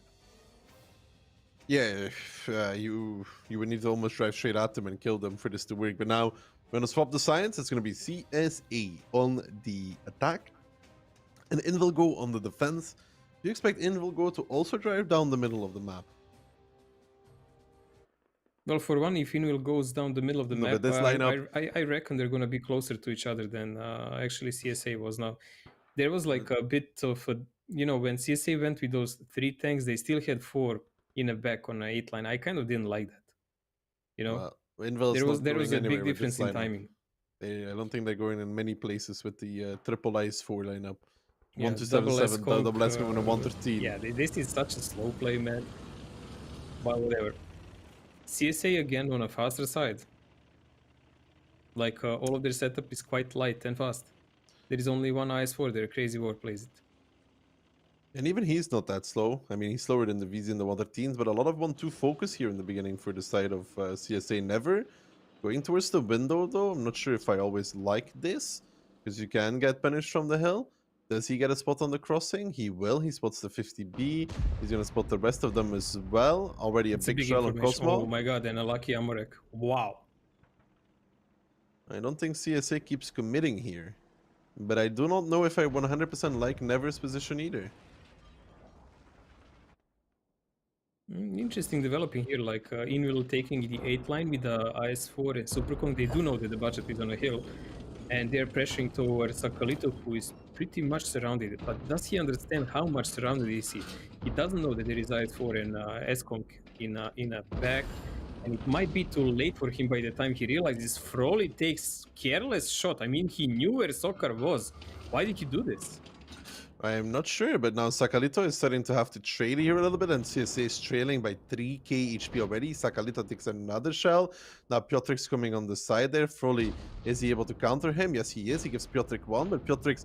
Ooh, he doesn't connect onto Sakalito, though. That's not what you like to see at that point. And the Bats from the Hill combat now actually putting in some work, and Froley getting another one onto Piotrik's. And what was a good trade for Invil in the beginning, now a little bit worse. I mean, Piotrik's trading a few shots away there. Ketsai and Never still having some crossfire onto Sakalito though. But that bat on the hill mode was such a powerful position to have. I have a feeling by watching these matches that Piotrix is one of the guys who really likes to go forward. But Soccer is getting pushed now. It's repush! Cosmo and Zavi What a beautiful actually repush. found him. They double dragged Amazing him. shot power. They double tracked Sokar and picked him up, and that's exactly what they needed in this scenario. This was actually really well done, and you can see by the disposition of Invil tanks, they didn't expect it. They were caught with their pants down. Isaka is on one shot, but he's still alive, and the difference in HP that was trailing, or like to be 3k and far more, is actually almost identical now. It isn't it almost identical? Sakalito there is a little bit exposed, a little bit isolated. He's going to go down for display normally, but he's going to have to peek so wide. He takes 3 shots for this Mojo. And still, I think the most important factor in this game that CSA has right now is that bad shot on the hill. Yeah, Butcher did over a 3k damage. We've seen it so far. I mean, that's actually really amazing damage if you take in account that you need to snipe with Butcher, which is not the best sniping machine in the game anymore. Good shot here by Cosmo coming inside of the Piotrik's turret, but Piotrix should move back, man. Like, he's already a one-shot. In the meantime, though, look at Senti retaking the position where Sokar died in. Now Froley taking some damage from the side as well, looking forced into the window. I don't think this is going to be a position he really likes being, and Crazy War in the meantime getting pushed on 1-2 by the S-Kong. But look at that, the rotation coming out. Zavi now going towards Panzer Fury, and Panzer Fury thought he could pick up Crazy War, but he's not going to be doing that. They're going to lose 1-2. Crazy War picks it up. Now Never pushing in, and Invil go realizing that they have to continue putting the aggression. Lucan gives one. Can he give the second one? Though he does. Can Never pick up Froley? I don't think so right now. So that's a one-on-one there. That is going to be even until Rexar is able to kill Lucan. But Lucan's going to die now towards Never. Froley left in a little bit of a situation. Never goes down towards Froley, actually. No, Froley picked him up in the meantime. Rexar picks up Lucan. Kills all left, right, and center. And now Zavi coming from behind. Gives 1 to Rexar, gives 2 to Rexar. Combat now came off the hill. Picks up Rexar in return. Ketsai pushing down the lane. He knows he needs to get out. But that leaves Piotrix all by himself. As he goes down, they leave Senti and Ketsai in a 2v2, which is still able to go either way. It's not over just yet. Yeah, it's not over, although combat is a butshot, he's a clipper. There is a Ketsai actually pulls away. Like in the last split second, Senti will have to cover him, but Butshot needs to be super close, man, but still far enough so he's not caught, because it's crucial that he actually manages to do damage on Senti. Where did Combat lose all of his HP though? What I've seen is when the fight went on, like CSA actually came back in the game because they had more clippers. You know, in one moment it looked really dire for them, but then the 50Bs kicked in and so on.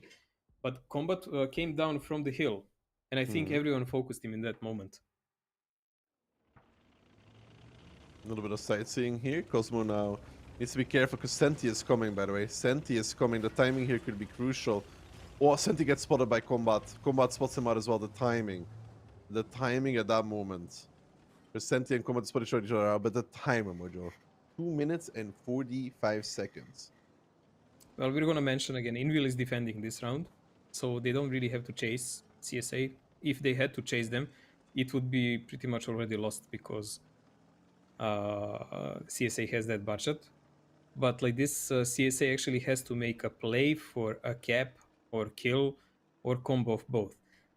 2 minutes 20 seconds, it's a really, really tight time to cap. It will require probably 1, maybe 1 second guy, then you are risking to get killed on the cap in a process, but I don't think they will have many more options. Like chasing Invil guys in unknown corners will not really be the best choice for them. Well, Senti does get spotted out by Cosmo here. But it's 1 minute 40 to cap by yourself, so that would mean that Combat has to make it in the next 14 seconds. I don't think that's happening. They're gonna have to go for the kills They gave somehow. up on it. They gave up on it. I think gonna that be was rough. part of the plan, but they gave up. Getsai now is cruising down the 2 line. Combat has to be fast here in making this play on towards Senti's position. But he can give Max maybe 1 or 2 towards Senti, and then Senti will simply... Ooh, Senti's already aiming! Ooh, Combat there, escaping with just his life. I mean, it's the worst possible tank in this game for Bacha to fight against. Like IS4, even if he is like sideways or something like that, he can still bounce, man. There is still a chance that shell goes a little up or down or left or right, and for non-penetration. Cosmo here might take one by Senti though, but Senti is going to do the smart play. I like this.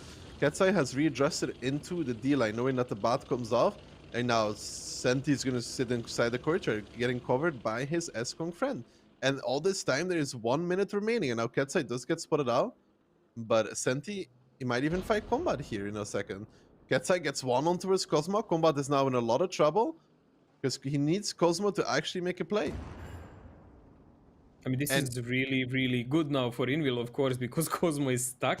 Senti can 1v1 combat easily, like no problems whatsoever, and this is pretty much a GG now. Like Cosmo can just like come out and die in this particular moment.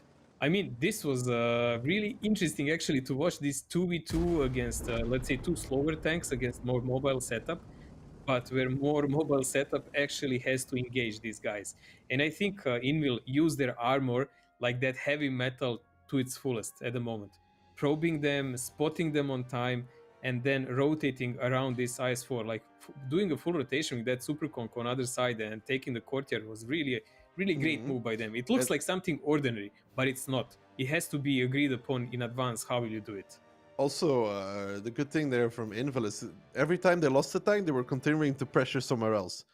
Like Xavi did 5k, but he had to be like everywhere on the map, you know, to actually make plays.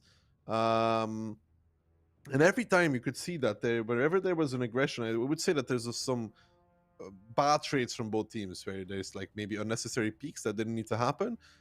You know, like for example, Sukar dying, he got double tracked because he was a little greedy. Shouldn't really happen, you know. But every time they lost a tank, they were straight attacking somewhere else to pick up a tank in return.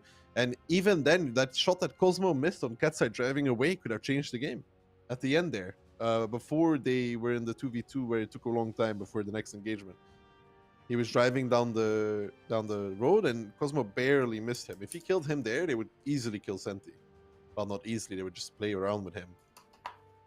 Well, I would say that both clippers of the CSA did amazing job in that group stage of the fight. You know, when there was like this massive mayhem, like surviving for so long, doing almost 5k with 50B and 4k plus with a budget.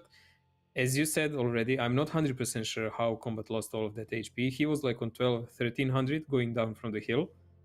And then like there was a massive fight everywhere, so we lost the track of him. My only guess is that he was met by 1 or 2 guys who did 2 shots on him. You know, like I really don't understand how can you lose unless he was set on fire, but I don't think he was. I don't think he was either. I don't know.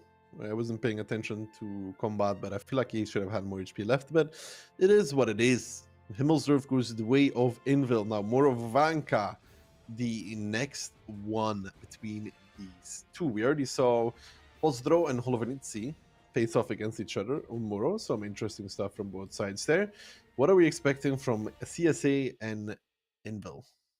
Yeah, CSA and Invil, as the people who already played against one another, like the meta didn't change practically at all since the last tournament. I don't know, are the like Yo tanks allowed on this tournament? Like, No, they're would banned, but they wouldn't be Oh. picked either way.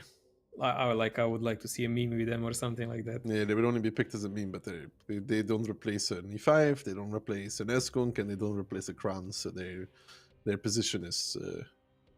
they don't have a position. Yeah. Well, they just look like a big meme. That's why I would like to see them. I really wouldn't expect them to have any big impact. Anyways, I haven't seen anyone yet play it so well. I mean, in Muro, we've seen there is like a approach with a light. There is approach with a upper cap where you don't need a light. And CSA is, at the moment, attacking. We said like this is their pick. This map is their pick. Himmelsdorf was Invil Go's pick. And by that means that Invil Go picks a side here. So they automatically pick a defense like every team does. Like it's pretty much a default right now. Anyways, Invil opted for a heavier lineup. They Without do a have light? budgets. Yeah, but they have like budgets. They have a CS. They have an STB. So they have a lot of rotational potential and a lot of fast tanks. And I would say like that light would be even in problem in that kind of engagement. Crazy War here just trying to spot Piotrix, and Vexar never actually drives into Piotrix, makes him lose 53 HP. It's not what you like to see. Are Vexar and Piotrix actually going to try and peek this? I don't think so, right? Will they actually try to peek this on towards the CS? They're going to meet double Kran if they do.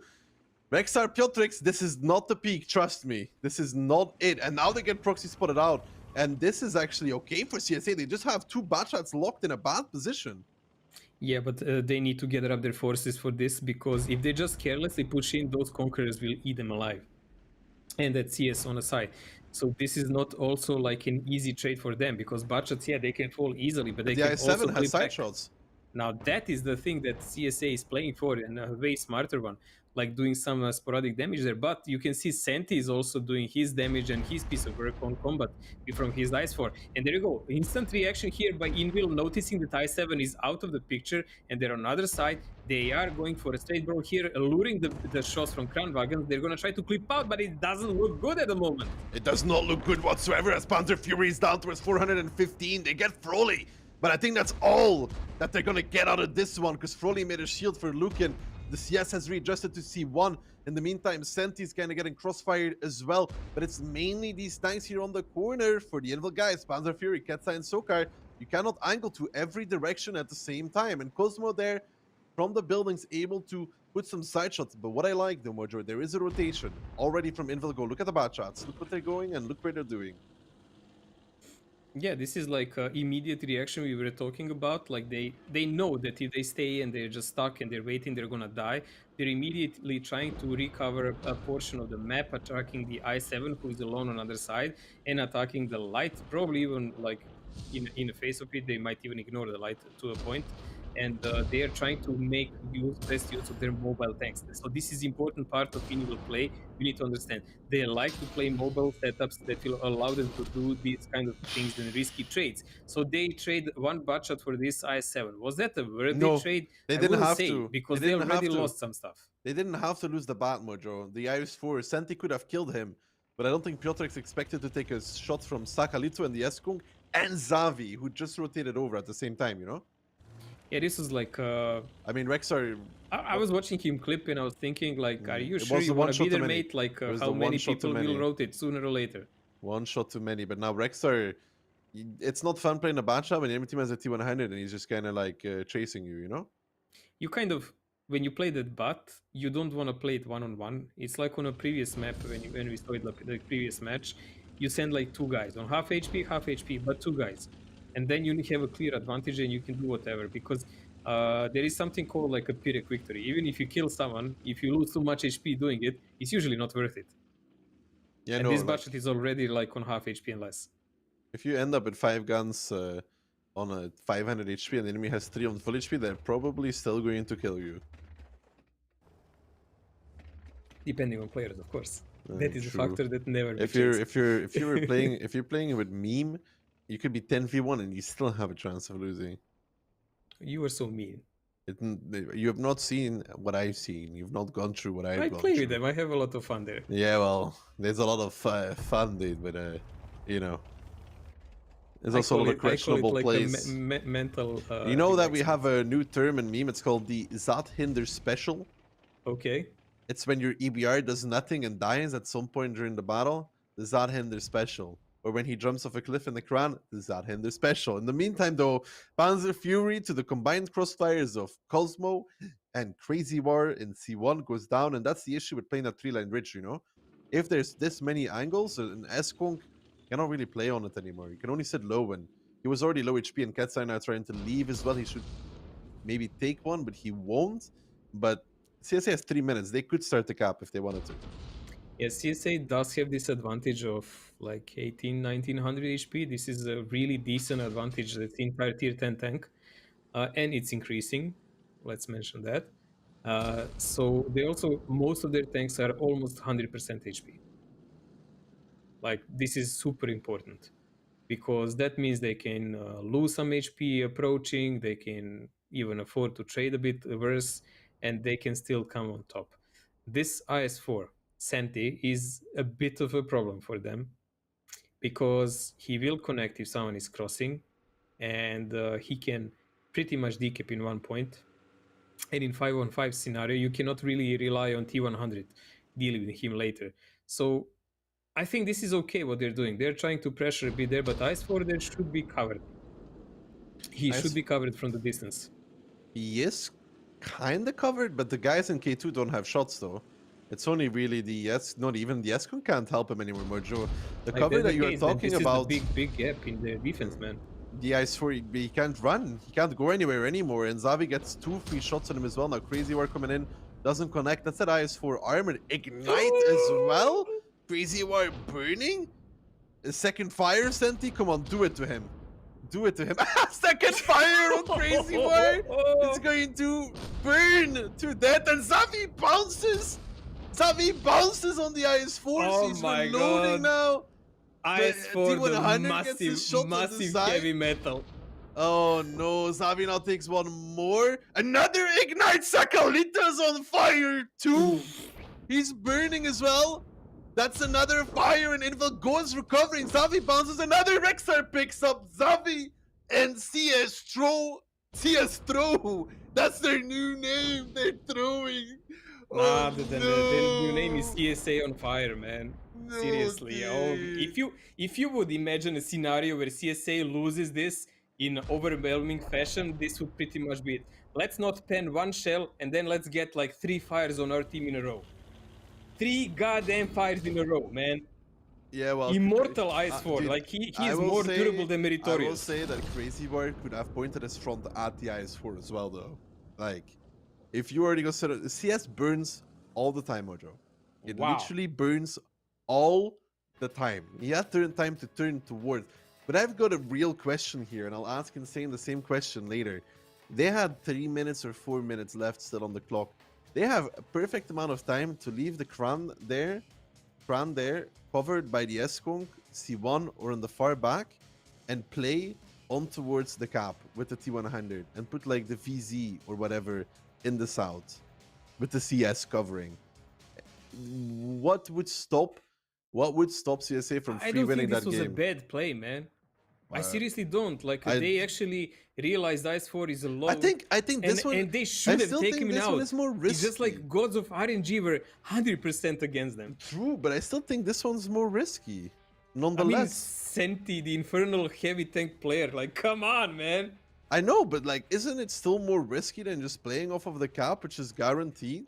They have to push in to reset, and then you just kill them, and you have time to close the ridges as well. The IS4 would have to move, for But example. for side taking the 3 shots yourself, I think I mean, I think 200, actually they need somebody they to made the spot the correct call. 200s. It's just like so much bad karma in this game for them, man.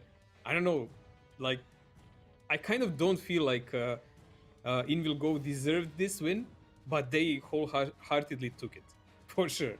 Yeah. No, they didn't deserve it. They got the RNG. We'll see what the analysts say later about that one. But yeah, the RNG there, the triple fire, man. The triple fire.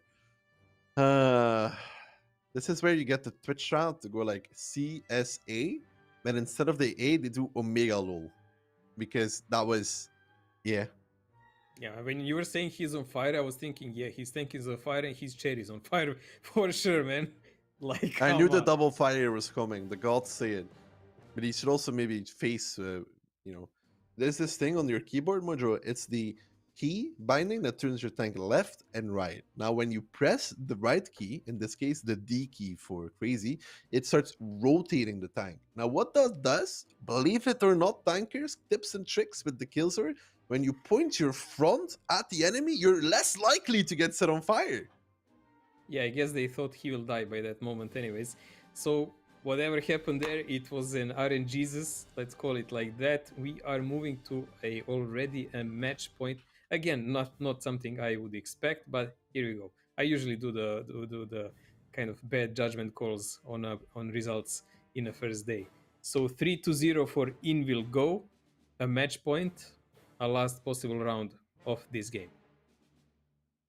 Now lineup CSA again with the T100, Invil Go, triple bat, double Eskung, double Kran.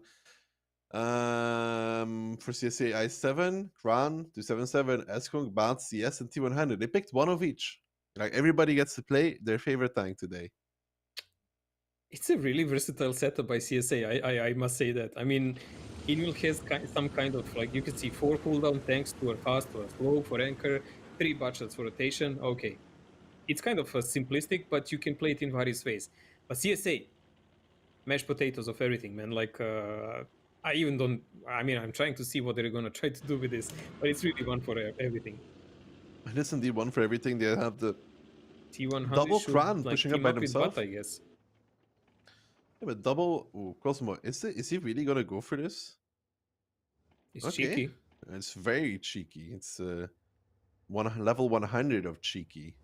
Well, they don't have a light. He's counting on that butshots will not try to risk it too much. And there we go. Immediate pressure by Invil on upper side of the map. 2 Kran wagons. They keep the 2 butshots on the lower side, 1 covering the Krans, actually. And the middle anchor is actually one of the conks. Where is the other conk? If CSA realizes... They really split. I was just going to say, the split here for Invil, it's a bait, you know? You're hoping that they start pressuring the forest, and Cosmo is indeed going to the forest. But even if they lose Cosmo, the trade should be okay on the cap, I guess? Should be. If they spot anything in the forest, they will just press W. Literally everybody. This is just like a really risky mind play by Invil here. They're literally playing into the CSA sphere to push them. Oh, Cosmo spotted 2 times, by the way. Cosmo spotted 2 times. He spotted the Bat, he spotted the Nesco. And there we go. And Cosmo's now taking shots from the back as well. I think that's Piotrix. Now he knows there's 3 tanks there. He actually has information on 3 tanks and he has to book it out of here. And in return, here comes CSA. They're going to go all around the corner at the same time. Sakalito is going to be leading the charge. Sakalito is going to be leading to the grave as well, actually. As he comes around the corner, they're actually focusing the bat shot. That's a good decision there from Invil. Goes Davi Star a little bit too early into the fight. Gets picked up immediately. That's not what you want to see happening to your bat shot. And now they're switching to the other medium tank. Crazy War goes down towards a 2-shot basically as well. Now Never needs to be the next focus. Froly is now getting clipped out in this side from those tanks in the forest, actually Never trying to make it around the corner. Does he? It's important that he does. That they lose only 1 tank. They lose Crazy War for the side of CSA, and Never still alive. Rexar did burn a little bit. The Rexar burns twice as well. Combat saying, you set us on fire, I set you on fire. As now he takes out a Bat. Cosmo actually with the T100 coming back and killing Never. That's clutch. That's clutch, actually picking up that Kranis of 5v4 HP in favor of Invil Go, but that T100 does become more powerful in this kind of game. Yeah, this T100 will be actually a precious resource, as we already said, because he can do really cool movements on the map. But the problem for him, he is a 2-shot for Batshot, and Batshot can take him out. We already noticed there were like 3 Batshots in Invil. Now they have 2. One of them is more than enough to take care of T100 alone. Combat, few things. Careful, buddy. You wouldn't want to get set on fire. Well, actually, like, this trade went way better for Invil than I expected. I mean, these tanks did push point blank, but the amount of penetrations that Invil actually bursted out in those few seconds was amazing. Like taking out Bachat instant, a good call. Maybe that Bachat should have waited a couple of seconds, then pushing after the heavies. That would be maybe I will better say though, thing to do. the really good thing for Invil here is the position of their Eskongs and the triangle of crossfire they have. Yeah, but that's not accidental, man. Like that's kind of a follow-up plan they had. Those tanks were in those positions from the very get-go. Like Bachat was there on that side of the map from the very start, clipping them inside. One of the Kongs were also already there, and the other just joined in from the forest, so they can like sustain any kind of direct push from the enemy. So that leaves only one rotational tank for Invil, and that's Senti. On other hand, like it's really limited how much he can do. He cannot trigger the cap because T100 will outspot him, and he cannot deal with that. He cannot deal with damage. He cannot really push the K line. Again, T100 will see him, and the heavies can connect him, and then he's doomed. So what options does it leave to Invil again? I believe pressure on one cap again, maybe. But they do have one tank behind the house, right? Yeah, but what I think, Mojo, is this: you take the double bot, you take the double bot, right? And what you do with them is you group them up here, right? Like over here. You push onto the I7. In the meantime, you wrap with one Eskung towards here, and you have the other one playing around here. Because all the tanks are suppressed in this area here, where the 277 is, you have a very limited amount of damage on this crossing. When the I7 dies, you have the Eskung peek in the corner to farm, and the other guy up top, so they can't play anything here anymore.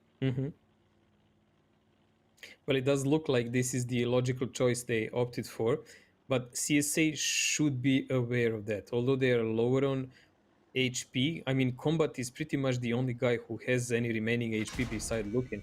And there you go, the first shell is fired, Senti takes one for the team, but Combat is being shredded behind a house. There will be no more help for him.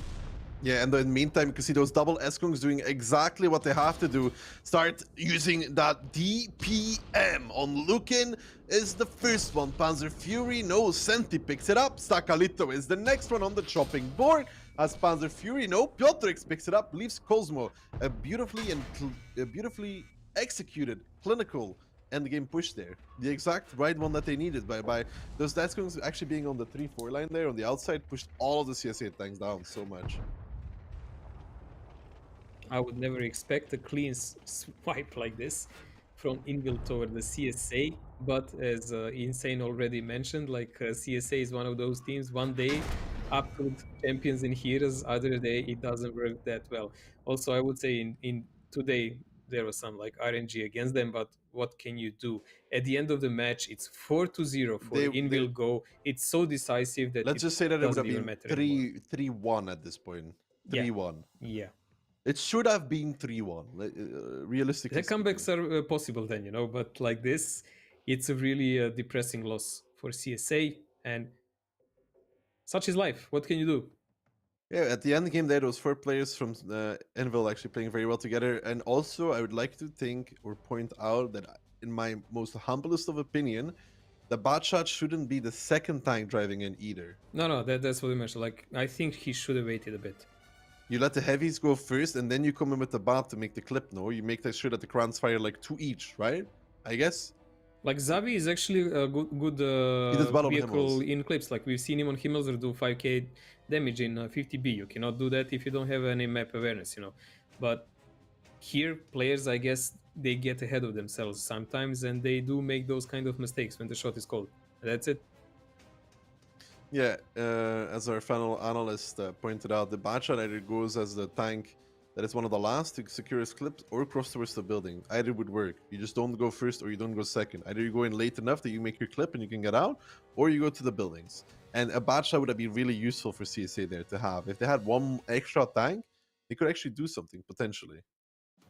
Well, this is the way they played it, and this is the result they ended up with. 4-0, 4-0, as Ducky used to say before. So, I don't know. I expected much more. I really did. But as I said previously, CSA on previous tournament lost like this, 4-0, and still came back and played the finals at the end of the tournament. So it's still a possibility for them. It just depends like how motivated they are. This is the same team as last time. so they have the option still to recover. Yeah, they do indeed still have the options to recover. But Mojo, I think for now, that was plenty again of me and you. And what I want to see is Kihan and Insane's beautiful analysis on the last game. All right, welcome back here, and not only tanks were on fire, but the casting was as well. Thank you very, very much for an awesome time that we had watching this. Awesome, probably not as much for the people holding it with the CSA lineup, Insane. Yeah, well, we said it. We said it before, Key. The CSA team, they either perform, they either underperform. This time, the Go team was just better. They had that Muro round where they actually tried something interesting. They could get punished for it by CSA, but the luck was definitely not on their side on that round, and that's how Invil just got a very clean sweep, 4-0. Yes, 4-0, and like at times it didn't really seem like they were trailing super far. We'll get into that in a minute, but first of all, let's take a look at the updated tournament bracket. In match 1 earlier today, we saw Holovnici take the upper hand against Pozdro. This is why Pozdro is going to play against Los Pipos, an international lineup with mostly Finnish players, in our match 3 today, which is the upcoming one. And then CSA, who just lost 4-0 against Invil Go. They are going to battle it out in a match, Germany against the Czech Republic, I guess, for the final spot in match number 6, which will be played tomorrow. So today, the last 2 matches we're going to see are match 3 and 4. Both of them are also going to be best of 7s. And that should then wrap up our day. We are by far not there yet, though. Have about reached the halfway line. And yeah, we need to talk about what just happened.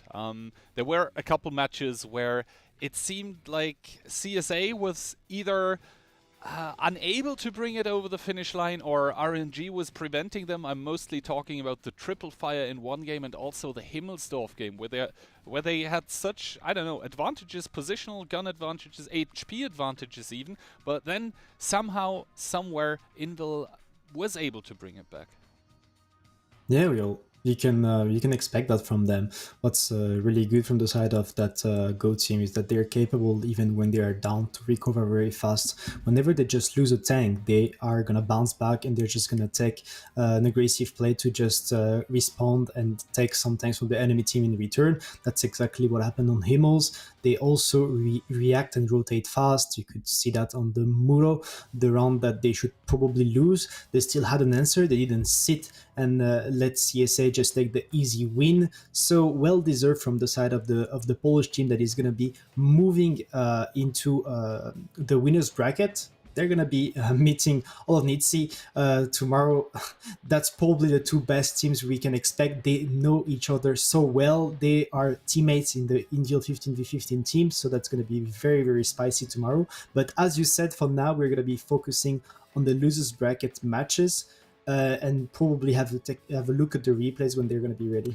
Yeah, and so far, to be honest, not really that much was lost for the teams that didn't manage to take victory here, as they were relegated down to the lower bracket.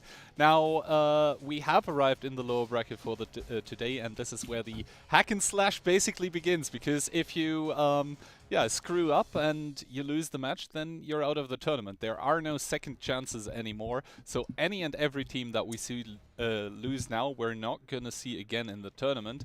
What's your prediction for the upcoming one? Los Pipos against Pozdro. I know a lot of people are favoring Pozdro here right now. It was also said that Los Pipos had sort of like an easy bracket in the qualifications, this, that, but in the group stage they actually managed to go through, and they are not here for no reason. Well, we don't really know them, to be honest, but we really hope that they can surprise us today. Obviously, Pozdro are the favorite. They were already here in the last WoT7, so they are probably more experienced. They probably also have more knowledgeable players, but they always have a shot. It's 7v7. That's a format that is not much played, so we can have a good surprise, and I hope we're going to have one. Indeed, surprises are always awesome to watch, but first of all, here are the replays. This is game 1, and a very, very aggressive defense here by CSA, and surprisingly enough, CSA on their defense, they're not going 1-2 line. I mean, CSA, they like those gambles. They like pushing straight sometimes and try to surprise and take off guard the opponent. But from the side of Invil, you could see those 50Bs. They were super ready for that. They just got a free pick on Sakalito, and that was just bad from the side of CSA. That's pretty risky to play like this against Invil because that's a team that is really reactive and responding to the sort of aggression. So they tried, but that was not the greatest way to approach that map. Yeah, also, we didn't see any E3s by either team here. Normally, sometimes you see E3s. Has the meta shifted, or why do you think both of the teams are opting on their attack to go without? I think both the teams, if they want to have more likely like an aggressive way to play, they want to play fast, they want to either push over the 1-2 lines over that base 2 over the banana. They don't want to have like an E3 over the hill, neither over the windows around B4. Like this CSA tactic was aggressive, so no E3 needed, and from the side of Invil, that was a bit the same. But next up, we had that Himmels round. Piotrix was a bit greedy here, and that was actually a bad play, just to get a shot on Sakalito. That was pretty aggressive from the side of Invil this opening also, but you could see all those tanks, they have pretty insane crossfire. They can cover each other, and that was interesting the way they played. Maybe one of the weakness was this B line, because they don't cover that base 2 at all, and they could get tanks behind them, but good response from the side of CSA, finishing Sokar in his eyes for overpicking, getting tracked, and just demolished by those tanks. The VZ with the huge burst 50B also. That was a good play, but you said it, Invil Go, they're super reactive, and they actually managed to turn that back.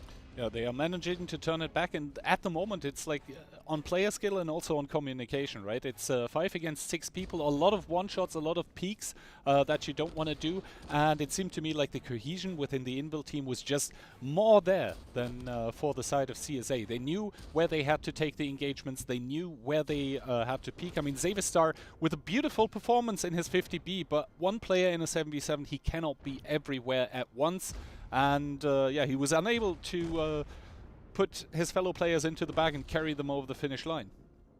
It was indeed so close, especially at the end where Ketai almost died from a shot from CSA. I think one of the things we should point out in this game key was also the fact that CSA had a Bachat on the hill, which is a tank without armor. If they had one of those 1-1-3s instead, it could actually play hold on constantly and constant pull damage on the lower side, and that could have been a game decider, but that was not the case because they decided to have all their heavies on the lower side, sadly.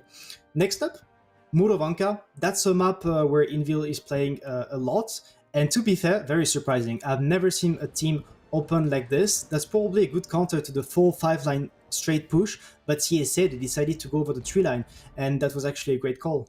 And yeah, we see now here Invil go peeking into the double heavy tank. Just outside of the screen to the left though, we have a VZ and a Super Conqueror, and this is where Invil is losing all their HP on those tanks which are peeking. Also the Batship Piotrix getting focused out very, very well, and the Super Conk dropping down. And yeah, Invil now with their very, very rotative lineup, they are doing some rotations, picking up combat in the middle here. Almost for free, I would say. He does do one more shot, and Piotrix actually goes down, and from then on it seemed like CSA, they had the upper hand, sort of.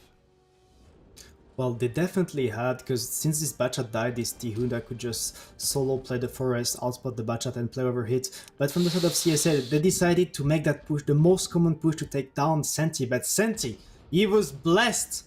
Double fire and crazy where he actually lived so long, and that was actually great for his team because that was definitely key to give them a chance.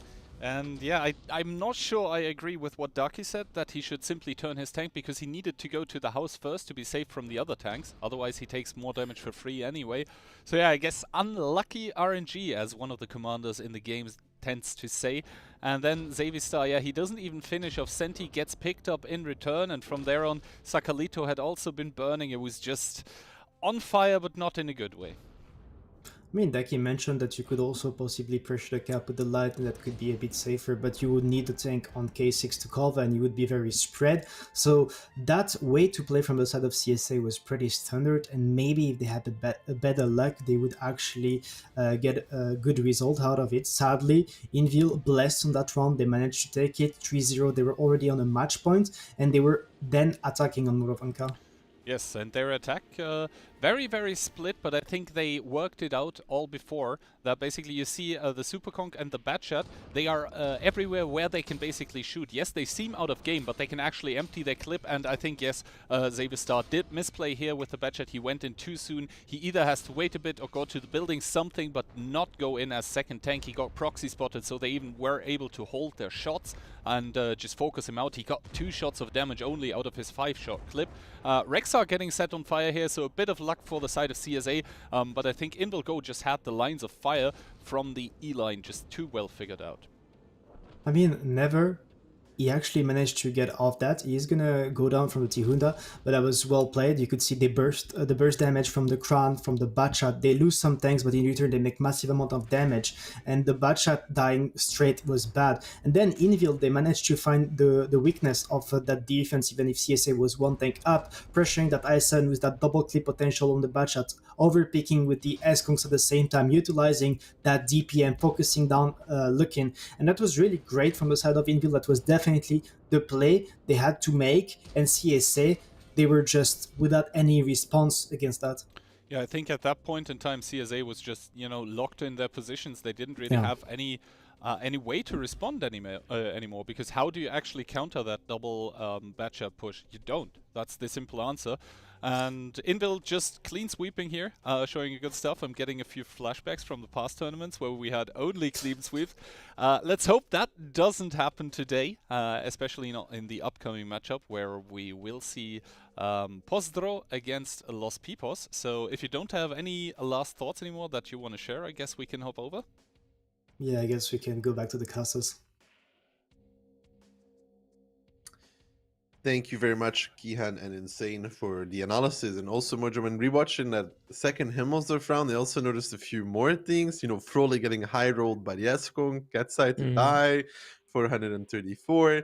Then on the Muro, the low roll from the T100 on towards Senti. And you know what? I'm going to correct Kihan one more time because he felt like correcting me. Kihan, where Zavistar was on that building with the tanks from Invil in the positions they were, if he sits next to Zavistar, at no given point can anybody peek him except for Katsai, which would be punished by Sakalito in return. So it's incorrect that he had to go to the further building. Could have stopped at the first one.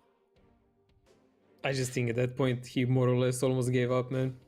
Probably. Well, anyways, upcoming match is Pozdro, which we already seen, the Banana team who dropped down from the winner bracket, from the upper bracket to the lower one, where they are awaited by Los Pipos. I think pretty much the only international team that we have on this tournament. All the other teams are pretty much national based, like either Polish or German, but Los Pipos, as you can see, guys, from few countries at least, and bunch of clans also. Yeah. I mean, this Los Pipos is an interesting team, many nationalities as well, mainly Finnish core and some Hungarians, the Swiss, Danish. Not sure what to expect from them. I think I went heavily in the favor of Poster, actually. Well, they are more experienced team for sure. They play longer together for sure. Although they lost like to Invil Holovisny like 4-1 in a previous match, I don't think it reflects that much because they should still have a lot experience they can rely on. On other hands, like the teams like Los Pipos are like a dark horse, you know. You don't know how much they train, how much they take the series. Obviously, seriously enough, because they pass the qualifiers and they pass the group stage. So you can't just do that by, you know, flinging your arms left and right. You actually Well, let's have see to if they do can prove it something on correct. the big stage, though. Let's see if they can prove it on the big stage, Mojo. Because this is where it all comes down to. You know, group stages is one, qualifiers are one thing, group stages are another. But the actual event is a whole other ball game. And then for lineups, double VZ, double Bond, double S-Kunk, and an IS-7 for the side of Los Pipos Crown, double S-Kunk, and E5, double VZ, and a Bot for the side of Pozdro. Yeah, we are watching Tundra, guys, for the first time on this tournament. We've seen it previous already. It can be actually quite an aggressive and interesting map to watch. Way better than when you actually have to play it in randoms, I would say. Yeah, I would agree. And I would say in general, this map is kind of attack biased, Mojo. Mainly we see attacking teams win because it's really hard to cover both bases on this map at the same time. It's incredibly hard. And we have an immediate push by Sofia on A line. This is something that we've seen many teams do, sometimes even more than one tank. But Jorge is actually taking the position against him in his E5. So really modest defense by Pozdro. They haven't moved far away because they know that there is a really big danger of one cap being pressured from a couple of sides. Yeah, Yossi there does make the peak against Sofia, but it's not the one that he was looking for, as there was double tank covering Yossi from behind. Sofia fancies a little more, but knows as well that he can't really go for this. You have to be careful overextending here. There is a Yeah. Bacha that he's unaware of. This is a great position where Yoji is, because if he gets pushed, there is a bunch of guys from his team who can shoot and cover him. But on the other hand, there is a slight problem in that position, because other than staying there and being pain in the butt in the enemy if they're careless, he cannot peek anymore. He's pretty much stuck. He is indeed stuck at this point. And it's still like a very spread attack as well, you know. They have a few tanks here, there, everywhere. It's not a decisive connection yet to any of the two bases. No base number one, no base number two. They could still rotate if they decide to. Well, we still need to see what kind of experience these guys have on this kind of tournament. As already said, like the basic experience, as example, what's played on 7-on-7 is what they could maybe take from the previous tournament by watching the replays and This things is like a that. It's a bit different when you experience it. This is a mean This is nasty. yeah, double VZ waiting in the crossing. This is just nasty. Potential of 2000 damage, potential of disappearing Bachat even without fire. Let's see. You can destroy the buildings in front of them though, and then spot them from the middle, I think. But so far, I think the bot should be able to outspot them if he goes far south as well, though. NK now going over. This is something we see in a lot of cases as well, actually. In that S-Conk, and then you face off S-Conk against S-Conk. We've seen 60 TPs there also. Yes, we've seen 60 TPs, but we know why Bachat left. I mean, he's clearing the side to make sure that no one will shoot this conk in a side when he starts playing this, which is really important for his team. Now they want to just pressure Team Fed down and maybe even try to do additional pressure, take additional cooldowns. But even if Team Fed goes a little down, that still leaves this E5, who will be a serious problem for a team of lost peoples. Now they're wasting a lot of time here, man. I'm not gonna lie about it. Like, this is 3 minutes gone in. They got some information, but it does look like, you have teams like Invil who get information, they process it with like a 0.1 second, and they react. You can see there is a kind of a time gap here. These guys need some time to process what to do. Yeah. But so far, so good, actually. As you can realize that this map is it's a very small map, you know? So it's very easy to get across from one side to the other, except for in S-Conks. It's going to take a minute at least. But yeah, they have to make their final move now. It's 4 minutes. Like, whatever they attack now, that's it. And also, this is the problem with these kind of strategies that wait a lot in the start. The team that defends knows that well also. Where they see them will be the main attack, and they can shift their forces. They know it also well. And by the setup at the moment, Pozdro has really solid defense that can easily kind of cover both of the caps with enough force. I have to see if this double VZ is actually going to work out, though, and actually able to clip the crossing. Yeah, but they still have a Kranwagen as a backup.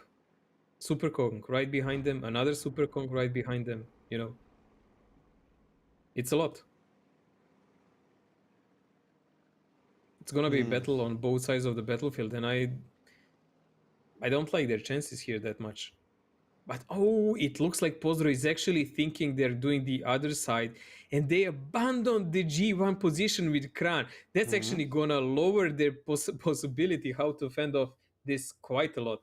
Yeah, they're going to do this one Kran clip less. I mean, he's 5 seconds away, so they are missing the Kran clip. But let's see what the double VZ is able to do here from this side. Conrad and KPRK, can they connect? No, the first one misses. KPRK wasn't even ready. The second one, Godaskin, actually so little damage. 2 shots. Just like one or 3. Two shots. Two shots. 2 shots.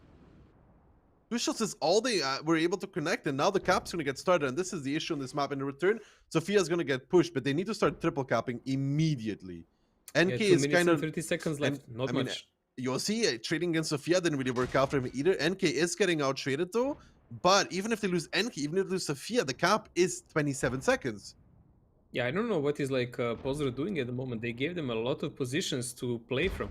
Like, can they reset from the bridge? I don't think they No, can reset the you entire cannot cap. reset. Like, no way. No, you cannot reset from the bridge. Piruri is there in a little bit of trouble as well, and it's VZ and now Cody pushing in as well. It looks like they're all in for the cap at this point, trying to stop the tanks from Pozdro from getting back. If the VZ 6 comes seconds. over though, no, the VZ makes it. KPRK makes it here. 1 second, the cap gets fully reset, so now they have to go for the damage. But now Masui is also in a little bit of a stuck position. The bad shot down towards the one shot though. Now the tanks from Lost Peoples have to make the kills here. They have to pick up this crown. The crown gets one already though. He picks up the bat, a good peek there.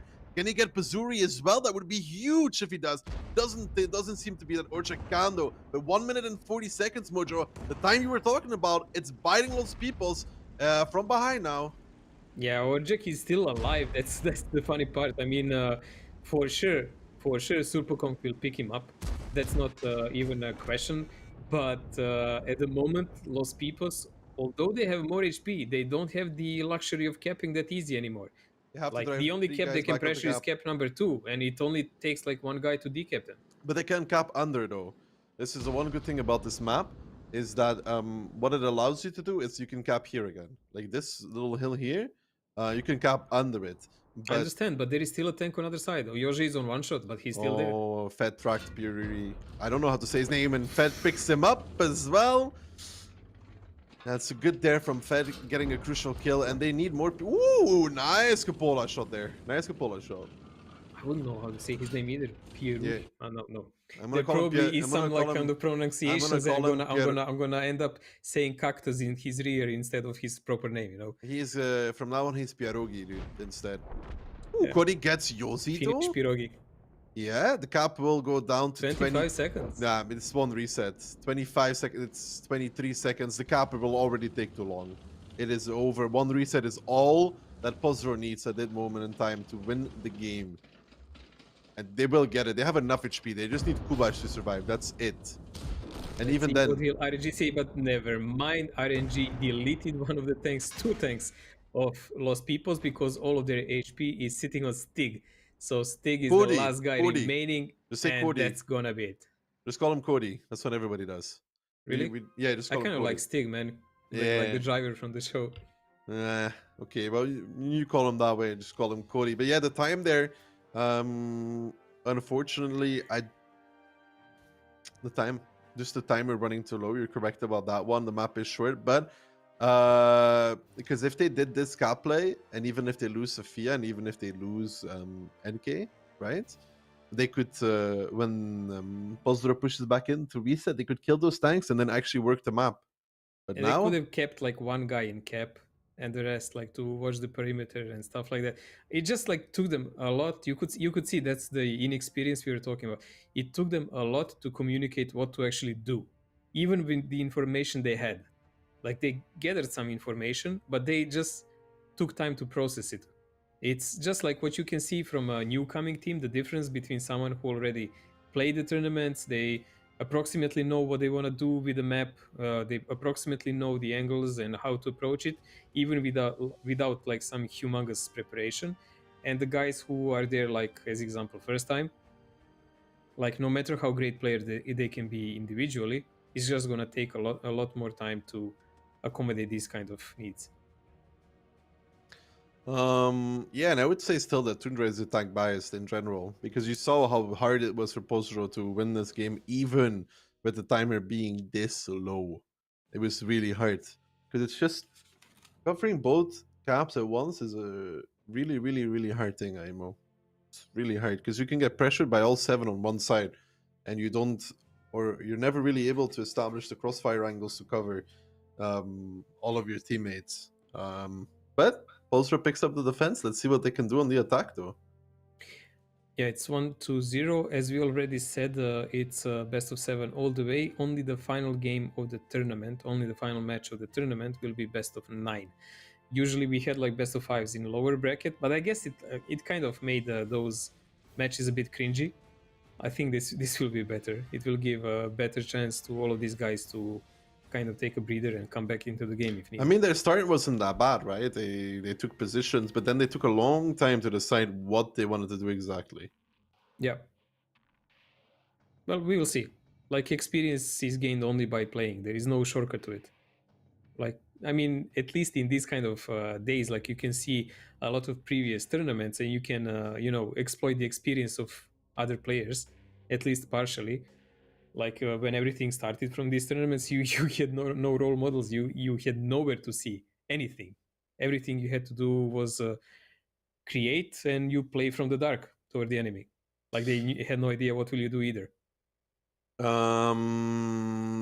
Triple 113, 60 TP, Skunk, VZ, and CS for Postro. Los Pipos, triple Skunk, double VZ, and double Bat.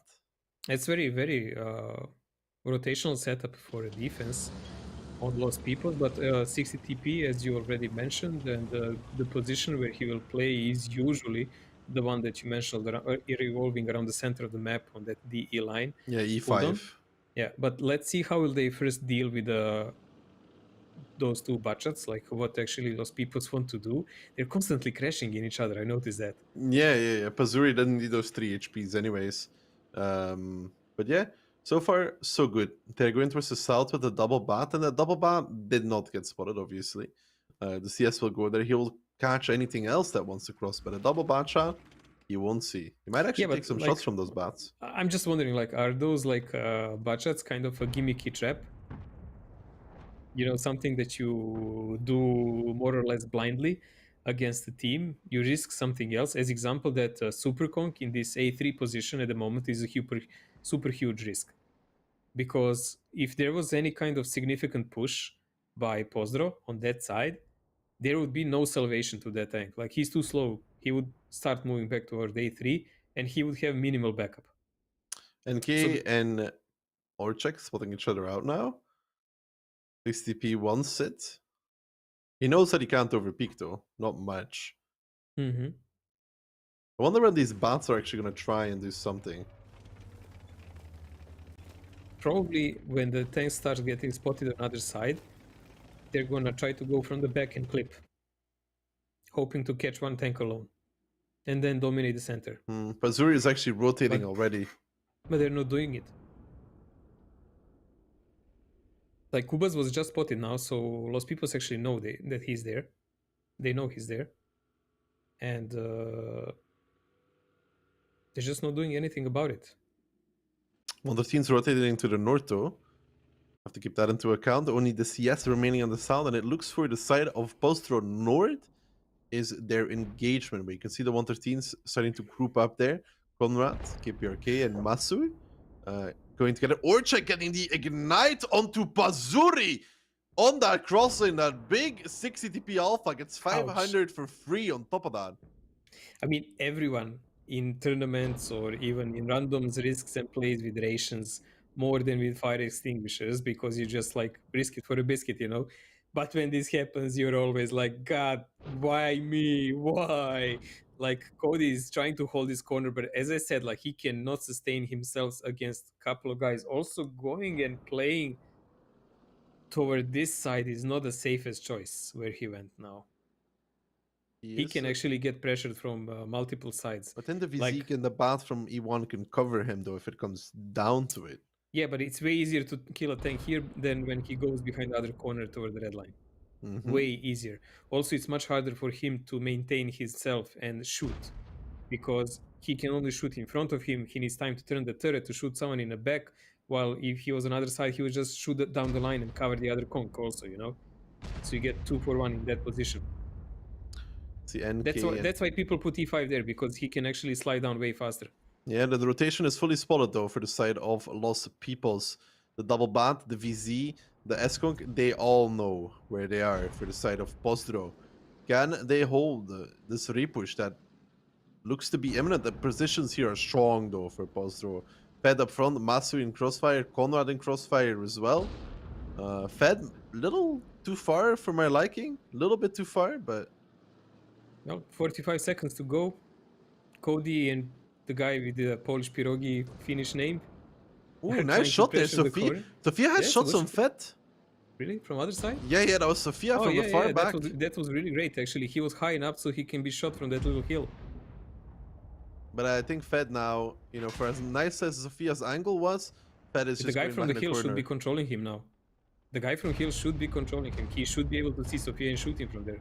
Well, so far it's not looking like that because he hasn't taken a single shot of damage. Cody now trades a little bit against Conrad at 113 there. 113 takes one. Pierogi takes one too. And Sophia hits another one there. Pieruhiri, something like that.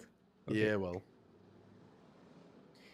So Well, far, Sophia does a really good job Sophia's from that far controlling. Ooh, but position. there's a repush coming here though. But the double bat is still there though. This might be okay actually for Lost Peoples if Peruri can go behind the corner. They know that they left the cap. This is a good adjustment. Cody backs off a little bit. The VZ backs off a little bit as well, but now going for the peak again. Needs to be careful. And here comes the push. Here comes the push from Pozdro. Yosi is the first one coming in. How much damage can he do with his clip? He goes for Cody. He gets one. He doesn't connect the other one, but I think Piri does get a nice 2 shots into Conrad. But now there's the second time they're in position. Pazuri actually goes down as well. That's because he lost that HP at an earlier point already. And Matsui and KPRK are making a smart decision. They're just chasing down the Bachan. They're leaving the other ones to chase down Pieruhi. There's the Ignite coming out as well. Already damaged field lines on the bat, so not uncommon. And this is a good overmatch here from Postro, picking up 4 tanks in the north. And now Orchek in that 60 TP. That's the one tank that Postro really wants to get pushed on. Like, if they push the 60p, great. 750, 750. Sophia takes a big one there from the hill as well. Time is running a little low. Sophia bounces the 60p. If Orchek gets another shot here, that would be beautiful. But Sophia bounces again. There's going to be another one coming out from Orchek. He even gets behind the rock. Orchek looks to get the shot. Does he get it though? In the meantime, Blacksmith goes down and it's just Sophia and NK left standing. A good executed move from Pozdro. Yeah, the entire game looked so slow, even on their side. Like, they were pretty much telegraphing what they're gonna do. But the setup that itself of Lost Peoples kind of beat them in their asses at the end. And no matter how personal execution of someone finding an angle to shoot somewhere is fine, it doesn't have to do anything with a team idea what to do. Like, you could see those batches maybe have a crossfire there, but they get deleted by one shoot like heavy tanks easily. They cannot sustain it. They can simply not. There is nothing to stand between them and the enemy as a vanguard. That Superconk was already on half HP. The other guy was not enough to just hold them off. That's it. Yeah, and you know, the heavy push there from Postro, it looked a little bit like, will it work, will it not work? But then you like take a closer look at the situation. Where Postro comes around the corner, they're able to immediately kill Cody. So he just goes down straight. And the Bat, Pazuri, he was already low HP from taking the shots from the 60p on the crossing. So you lose Cody, you lose Pazuri, and then you're left with a VZ that's reloading. And the Bat, which is able to do its clip against triple 113 and a what was it, double 113? But against triple 113, a VZ Those and an tanks, S-Kong. Yeah, like triple, one VZ and 4 single shooters. Yeah, it was the S-Kong, the trip, all the 113s, and the VZ. Like, those 4 tanks would never hold it either way. Unless they had a amazing crossfire, which they didn't have because they had 2 tanks up front, actually.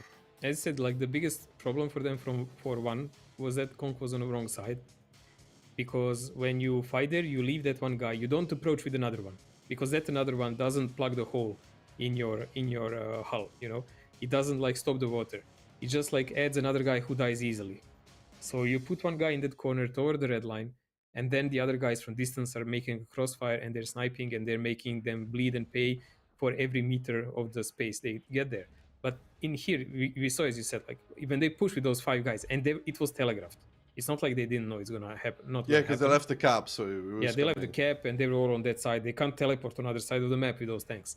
So they had to push only there. There was nowhere else where they could push. They deleted that one guy immediately, and he had nowhere to go. Even the guy from the center could shoot him in the back. And then the other guys like Batchats and so on, they're too squishy. They just can't stop them. And that's it. Like, the choices from Pozdro were good. It was kind of slower, I would say, on a slower side, the game. But it was like slow and steady and secure for them. Yeah, but they also made their it move well on time, and they were not relying on the cap to win the game. The cap yeah, was... I said, like, it was like slow and steady and secure. It was nothing fancy. and it exploited every weakness that Los Pipos made, and that's it. 2-0, man. 2-0. In decisive fashion. It's true. And, Los Pipos, they don't look that bad, but everything they've done so far is kind of standard, and the standard is what most teams are prepared to beat. So they might have to come up with something slightly more reactive, perhaps, because if you play the standard and you don't play the standard perfectly, you're going to lose, because everybody knows how to break it almost. Prokhorovka, it's going to be an interesting one, though, between these two. Pozdro now in a comfortable situation, the situation they were not in against Holovenice, up 2-0. Yeah, 7-on-7 is way harder to play than people actually think, because every single mistake stacks up way more than when people play 15-on-15. There is virtually no one to take your place. Like, every one of those 7 guys is needed, and when one takes too much damage and makes that kind of weakness in a team by not knowing every angle he can get shot from and so on, it stacks up, and it really shows. Now we'll see. Like, as we said already, these guys are new kids on the block, new team. They deserve their chance. So we will see what can they show us. Maybe they can surprise us in some games. Los Pipos have their chance of a dark horse, but they need to play a bit more inventive for that. Well, right now they're playing mainly eastern side here for the side of Los Pipos. I7 is going to be going to the 6-line bushes to wait there until the gap gets started to reset it. But there's a lot of cover here from Postro on towards the right side already. You can see the CS going hill together with an IS7, and this is the issue with going with a strat like this, Mojo, on Prokhorovka. If Postro establishes the hill, then the team of Los Pipos is just virtually surrounded and in bad positions. They are actually in really bad position and in a big problem. They even abandoned this I7 on the center, who can be farmed by Soul Tank from A3, as example, as long as he is spotted. Like, he will be permanently in a problem. And there is no way that Los Pipos with this setup can effectively really counterattack them. I mean, CS double butcher, that's a mobile setup, but that can be butchered while they're crossing left, right, and center, no matter what. This is a kind of a campy way to play it, and it relies a lot on mistakes from the team attacking. But team attacking, I mean, what stops them to pressure the 1-cap now? Nothing, but Los Pipos also can't help the I7, so the I7 will get flanked by A2 at some point when they figure out there's nothing there. I mean, it's not only 1-cap. It's like I7 can be pushed. The weakness is everywhere. 1-cap is like completely open. It just like leaves a variety of options to Pozdro how they actually want to close the match. Wow, Kubash takes a big one there though. 2 shots of damage on towards him. Did not expect the T100 peak, but still, even if NK pushes Kubash, there's a lot of cover here for this singular CS. Even with him taking 2 shots of damage, there's double tank in the middle, Konrad and Orchek. There's an I7 behind him on the hill who's actually leaving though. Yeah, I don't know what they want to do now. I mean, Kubas should just like extract himself, that's for sure. And as like Insei just like pinged us, it probably looked like something like a gamble with a pretend with I7 there, and everyone else hoping that they will get pushed on this side. But on other hand, like when they were there, they actually pushed the T100 over the cap on a very first second. So it's not like they were really clandestine about where they were. Like, the Pozdro could know where their entire team is right from the start, more or less. Yeah, but And they'll there we figure go. it out The at some logical point. reaction is here. Well, they might just push the I7 because they do have informations. They knew that there was a T100 on the 0 line. He was not spotting 1-2, where if they would be holding 1-2, they would probably be on 1-2 already, the T100, to outspot the enemy T100. And Kubash also got shot at by 2 tanks. There's an S-Conk in B9, and I think he knows that there was a Bat in B9 as well. They know where the I7 is. That doesn't leave that many tanks for 1-2, and it definitely leaves the middle exposed, though. Like, it leaves the 5-6 line widely exposed, no matter what. This BZ5A on H1 is way, way, way too far away. I don't know why he's still so far away. But never mind, there is like already 4 tanks pushing in on Black Smite. He's gonna try to buy as much time he can so the guys in his back can at least trade at HP 1-4-1. The jig is up and the attack is on. Yeah, well, the damage so far on Black Smite has not been significant enough. Neither of these 5As that peaked in middle have actually connected. I mean, the Esconcourt 5A, sorry, they didn't connect. And now DJ is actually taking a ton of damage for this. He's still alive, but barely, and actually goes down for this as well. I thought this push would be more synchronized and being able to kill a Blacksmite very fast, but now Orchek is left to pick up the pieces. Yosi finally coming in with some help, and it's not that bad for Poster, I would say. If Orchek can pick up Blacksmite here, they can counter the back rails, but I don't know why he isn't yet. Fed now clearing 1-2 line, and Sophia did actually cross over in his T100, which I would say is a mistake now to do in his T100. Delayed at this point, he does get a nice connection, but in return, he takes 500. Why is Sophia cross to A2? I'm not sure, but it's not going to work out well for him. Well, I know he wanted to flank and to control that side, so they are not easily shot toward the rail. But I kind of don't understand the execution of Pozdro, who just sacrificed tanks without any significant coordination, as you said. Yeah, I thought they would all peek, shoot, make sure they all hit the shot on Blacksmite, like all 4 of them, right? So he's minus 2k HP, and then DJ and Orchek just kill him. And then the guys from behind don't do that much, you know, because you can just face hug him. And the other guys counter him, but nothing of the sort. And now their light tank, KPRK, is a little bit stuck here, even if he gets spotted out. He could die if he got spotted, but he's smartly deciding to stop in a bush. There's so many mistakes on both sides at the moment that I really can't even barely grasp what's there is there. I mean, KPRK has a really good chance to actually slip by because he's a light through those bushes. And if Los Pipos realize that there is only CS effectively defending that 0 line, they can take him out and they can strike Pozdro Poci's team from their backs because they can't really effectively push with those heavies anymore. I think Orchek has to go back towards the cap, to be honest. Somehow. Or the T100 caps. But I would rather see Orchek in the cap, actually. Just don't know if he would make that. I don't think so. So I think the light is the only option. The Esconk is suppressed, though. Like, Piri is suppressed. So he wouldn't be able to peek. But it's safer to put the light in the cap, right? But I would like the light to... Also, light can like leave the cap easily, and it's way harder to spot him. So I think he's the better choice. But the problem is the CS on 0 line that Pozdro has at the moment. It's only one guy. It's not enough. But he has still 600 HP, and if the bat pushes him, he should get 1-2 triple tapped. So he's going to be minus 1k for that if he pushes. If everyone hits. If everyone hits, of course. And if Kubash is actually spotting. But the bat is leaving. Okay, weird decisions all over the place. I mean, for me, the only way here would be to actually deal with that CS first.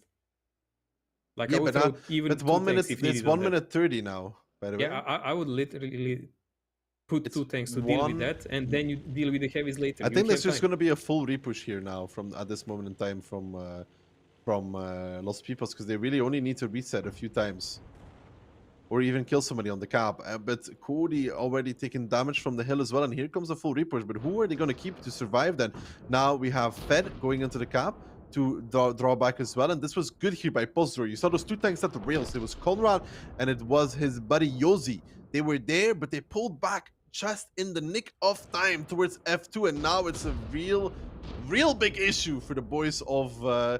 Lost Peoples, because that T100 Mojo has not been spotted and is not spotted still. 15 seconds separate Lost Peoples from a 3-0 deficit as that T100 is chilling. KPRK there just chilling in the bushes, not spotted whatsoever, and the T100 actually working out amazingly on the cap here. And Pozdro coming out ahead. The push wasn't the greatest, but some of the end game decisions were pretty good though. Yeah, extracting those tanks from the center and putting T100 VZ in a cap, definitely a good choice. I was really They left F6 by 10 seconds maximum. They just ran away when they pushed over the rails. I literally think that the chance for Lost Pipos here was to actually delete the CS63 and then come strong with everyone from multiple sides. Like this, they were shot in the back, they were spotted, they were shot in the front. They really had no way to deal with the cap properly. They didn't have enough forces. Like, they didn't even kill that I7 that was on 500 HP on time, I think. I mean, it just like backfired on them in such a big scale because that gameplay was too static from the very get-go, from the very start. And they were even rewarded by a bunch of mistakes that Pozdro did. That's the only reason why this came so close. I get that they were baiting with the I7 in middle, that their tanks in 1-2 covering, and that they wanted to eliminate the i7 to then split the map in half, right?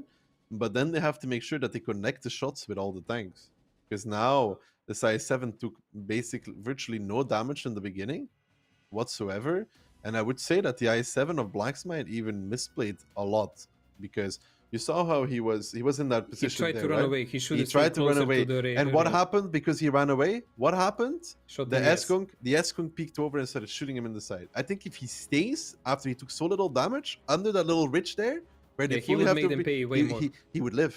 Orchek would not live for that. Orchek would die for that play, and they would have killed 2 IS7s for nothing. Well, that's a moment of panic, and Yeah, that's yeah, again yeah. an experience that we talk about.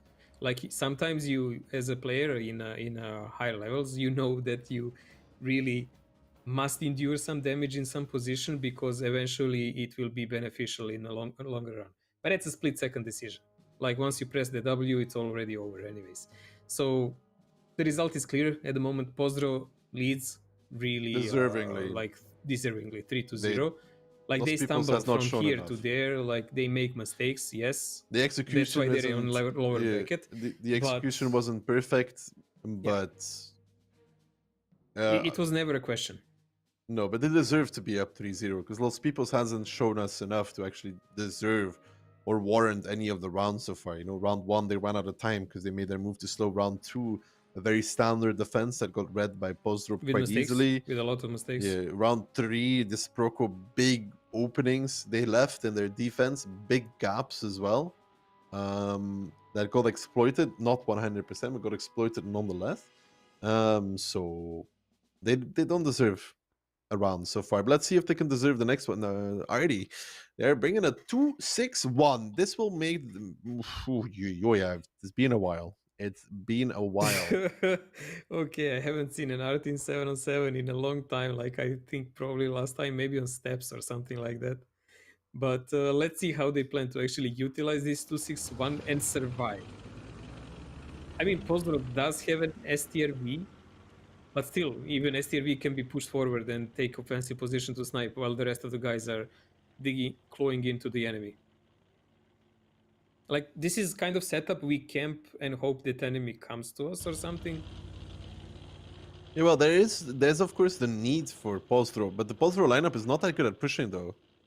Yeah, that's what I said. Like, but still, even STRV can be placed forward in forward position, so he can cover the push of his friends.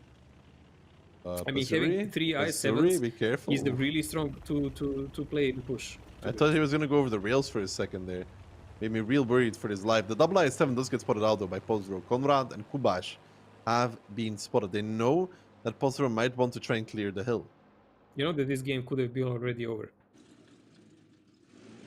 Like, if Pozdro actually decided to pressure the middle, there would be nothing properly to stop them from both sides. The RT would die, the Nice shot, nice shot. there would die. Did you notice his ammo loadout, by the way, Modro? I didn't. 4 HE shells, I think. Then 4 or 8. 4, 7, 8. But the 261 has 20 shells, no? So he had 4, 8, 8. Ooh, NK taking 800 damage away. So 8 AP shells. Like 8 AP shells. Those do, I don't know, like 500 or something? 400, 500? I don't know. But he would need to actually hit those. And pen. I'm gonna remind that. I think the penning is not that hard. I think it has high pen, but it's the hitting. No. Like, I remember even in the old times, you know, when the AP shells, you could actually do humongous damage on tanks. The gimmick was because often you just track them. That's the biggest problem. Like the biggest problem was always just tracking people. Look at the way that Pozdro is set up right now. Yosi is all by himself, and Konrad is also not in the best position there in his i7. This S-Kunk is really isolated on A2. He is, but that would require the effort of at least minimum 2 tanks to dig him out. Minimum. He is spotted now. Ooh! How much was that? 266, right? Yeah, something like that.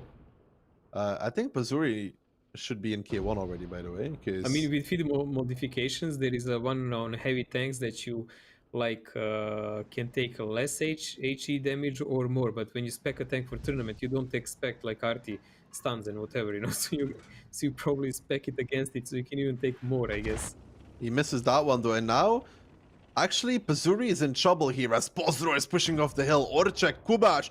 This did not come as a surprise to Lost Peoples as the girls is getting focused out here, which is not very nice from Kubash and Orchek. As Kubash is now trying to ram, NK does not achieve it. Orchek tries the same, does not achieve it either. They want to pick up the CS first, but now Pazuri is actually spotted in the ID as well and not able to run away. 8k HP left. An interesting gimmick, but not one that is delivering any results at this moment in time. I mean, 8-minute game and playing with RT sounds insane. It's gimmicky, but maybe they just chose it as their farewell game. Girls is gonna get picked up very soon. That sounded maybe a bit wrong. T100 is battling against Yoje in that A2 corner. So as I said, like, two guys are bare minimum to deal with this conk here. And most people are just falling apart everywhere where we watch. Yeah, they're basically dead, Mojo. Yozi picks up Sophia. Pazuri is going to be the next one falling, most likely. And then Cody is going to be the last one. And Pozdro making it the clean sweep in the lower bracket. They got dominated by Holovanitsi and sent to the lower bracket where they dominate in return. Lost Peoples on the run, and they're going to be running all the way back home. They're actually home already because their story in this tournament has ended. Their first showing on the big stage. Maybe we'll see them again in the near future. Congratulations for even making it so far to begin with, which is more than a lot of clans like Fame can say, because you know. Wait, I'm not supposed to go against my own. Sorry, I just, you know, I got caught in the Polish vibe a little bit. You know, at least we have Shokish. At least we have Shokish still in the representing. At least there is enough players of Fame who can understand, like, explain to people is Fame in trouble or something like that. You know, you can make a little mini debate here. Yeah, I forgot for 1 second I was in Fame mode. You know what I mean? You know, with all these Polish teams playing, I almost felt myself playing in Invil. You know, Polska Gurum, Shema. See, I'm already there, dude. The mentality is set. I've also glued my W key stuck to my keyboard all the way. Well, but yeah, this was like a depressing ending. 422, for by the way. I guess. For that RD, he fired like 4 or 5 times. I think it was 4 or 5. It does 400 damage. I mean, it looks like it really looks. It really 7 times actually. Never mind, dude. That's like key head level performance there. Not gonna lie. It's yeah. I don't know what it's supposed to achieve. I mean, maybe if you hit some dang snipes, you know, wicked 360 no scope. I guess they just try to hit some fun or something like that. Maybe the last game. I mean, I don't see a difference. But if I was having fun and I would pick Artie in a tournament, I'd load AP though, to be honest, or I'd pick a T92 because Mojo, did you know that the non-stun tree from the T92 is actually disgusting? Actually, you know what? I'm gonna say this on stream. I should shut my mouth because now there's gonna be people that play randoms with the non-stun tree on T92 and they realize they hit for 700 whenever they hit something. It's very fun. I never heard it from you, so I'm just gonna ignore it, right? If you see me just in random, just don't shoot me, please. I'm a good friend with Dr. Nick's, you know, RD players are. Dr. Nick's best friend, as long as he doesn't shoot me, man. Exactly, man. I said that. Somebody asked me about Nix. I was like, Nix is a great guy. I love him, but I absolutely hate him as an RD player. So yeah, but yeah, for Lost Peoples, that was it. Too standard, I would say. Yeah, it doesn't look really well prepared. Like, it just looks like, you know, they managed to get here, but they can't cross this last hurdle. So that would require a bit more practice and experience. So usually teams that kind of endure it and play 2 or 3 tournaments, they get a hang of what to do. Like, we will see, are these guys like a one-trick pony or they are those kind of guys? Yeah, we'll see if they come back in the next one as well. I mean, they come to the big stage once. They will realize their mistakes now, what they did wrong. Mainly, it's, I think, the indecisiveness that they have to work on as well. For example, on the Proco that you said, also. Yeah, on the Proco, not killing the CS on the hill, for example, or on the Tundra and the attack, right? Where you know, it took them too long. They established position, but good teams only need a limited amount of time, and they needed like double that to actually make a move. Well, I don't know, like, what was their idea with all of that?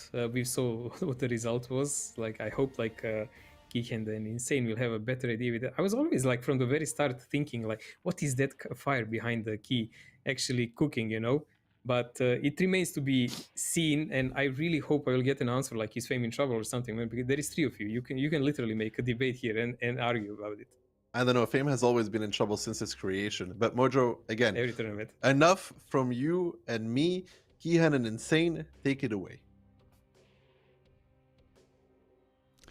Well, hello there, and thanks again for the awesome casting. Now, for the guy behind me, he's cooking some very, very nice goulash. The leftovers of my food yesterday. Exquisite, I can say. Not the same to be said about the match that we just watched. Los Pipos getting, for lack of a better word, demolished here by Postro in the lower bracket.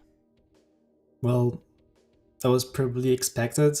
Lack of experience, you could see it in the tactics, you could see it in the rotations, and Postro, they were just stronger. The experience, also the players, the team play, it was hard for them against all of Nitsi, but against that team, that was a pretty easy matchup, I guess. Yeah, and I guess we now saw why there is a reason as to why teams don't really pick Artie any longer. No impact at all in the last game here.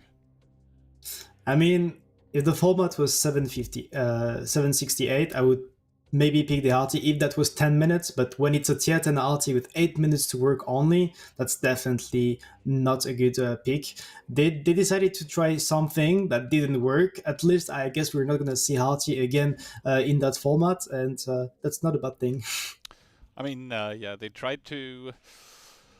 tried some new things, but in the end, Postro just proving too strong here. Yet another clean sweep, so that means we have seen a combined amount of rounds of, I believe, 12-1 today. Let's hope it doesn't continue this way for the next match, which is upcoming. It is the German team of chess, and regarding basically the question of whether Fame is in trouble, I can confirm it is indeed not so, as Fame is the only team so far confirmed to have 3 people participating in the finals. And yeah, here we see the updated bracket now. Postro obviously claiming their victory now against Los Pipos. We're going to see them tomorrow in the lower bracket match against the winner of match 4, which is upcoming after the upper bracket finals, which is going to be Holovnitsi against Invilgo. Now for the match 4, which is upcoming, what do you expect? Well, CSA they didn't write, to be fair, against Go, so I hope that they had time to recover to actually get their mind fixed for that match, because chess, they probably watched their match, they probably prepared according to it, they probably adjusted according to it, and they have experienced players. They have, for example, Shokish, that is like a main player in the Fame team when they decide to participate, and is definitely probably was watching them play against Go. So myself, I would say that chess, they have a really good shot. I would even expect them to win that match against CSA. But we know CSA, they're capable of turning things, and they're capable of coming back very strong against them and surprise us. That's what we're looking for also. I mean, personally, I'm mostly looking for a close match in between both of those, because so far we've been seeing close games, but not really close matches, so that would be a treat for me to watch personally. Now, here we go, hopping into the replays from Postro against Los Pipos, and I've seen that Los Pipos attack once already, but the thing is, they just weren't able to catch a break. They took damage everywhere they went, and it seems like Postro was just a step ahead, or the rotations from Los Pipos were too slow. I mean, as you could see, the time, it was only 3 minutes left where their actual push came into action to take control over that base 2. You had a double VZ for the burst damage on that cross. They didn't do much, only 2 shots out of the 4 they could give, but in return, that I7 out of the fight, that S-Conk out of the fight, especially this guy on A3 that is Nazi pick up. And then from the side of Los Pipos, you had to just gamble and just play all in for the cap. But from the side of Postro, the tanks were on time to catch dues. So that was just a clean and easy win from the defensive team, just utilizing the time. But at the same time, it was Los Pipos also being very, very slow on the rotations.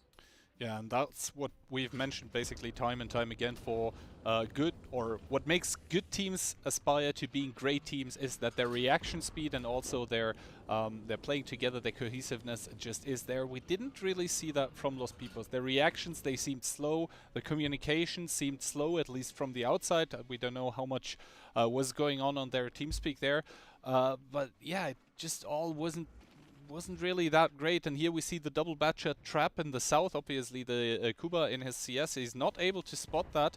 But really, Postro obviously not falling for any sort of trap here. They just methodically work their way up. They identify the weakness. The Batchat has rotated up by now, but the HP, they are even, but the overmatch for the guns, it's just there for the Polish team.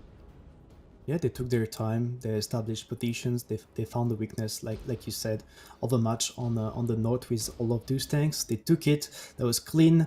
Only this 60 TP left on the middle, covered by the CS from the hill. So there were no tanks from the side of Pozo that were completely isolated and alone, like that I7 you could see from the side of Los Pipos. And that was a really clean victory on the attack.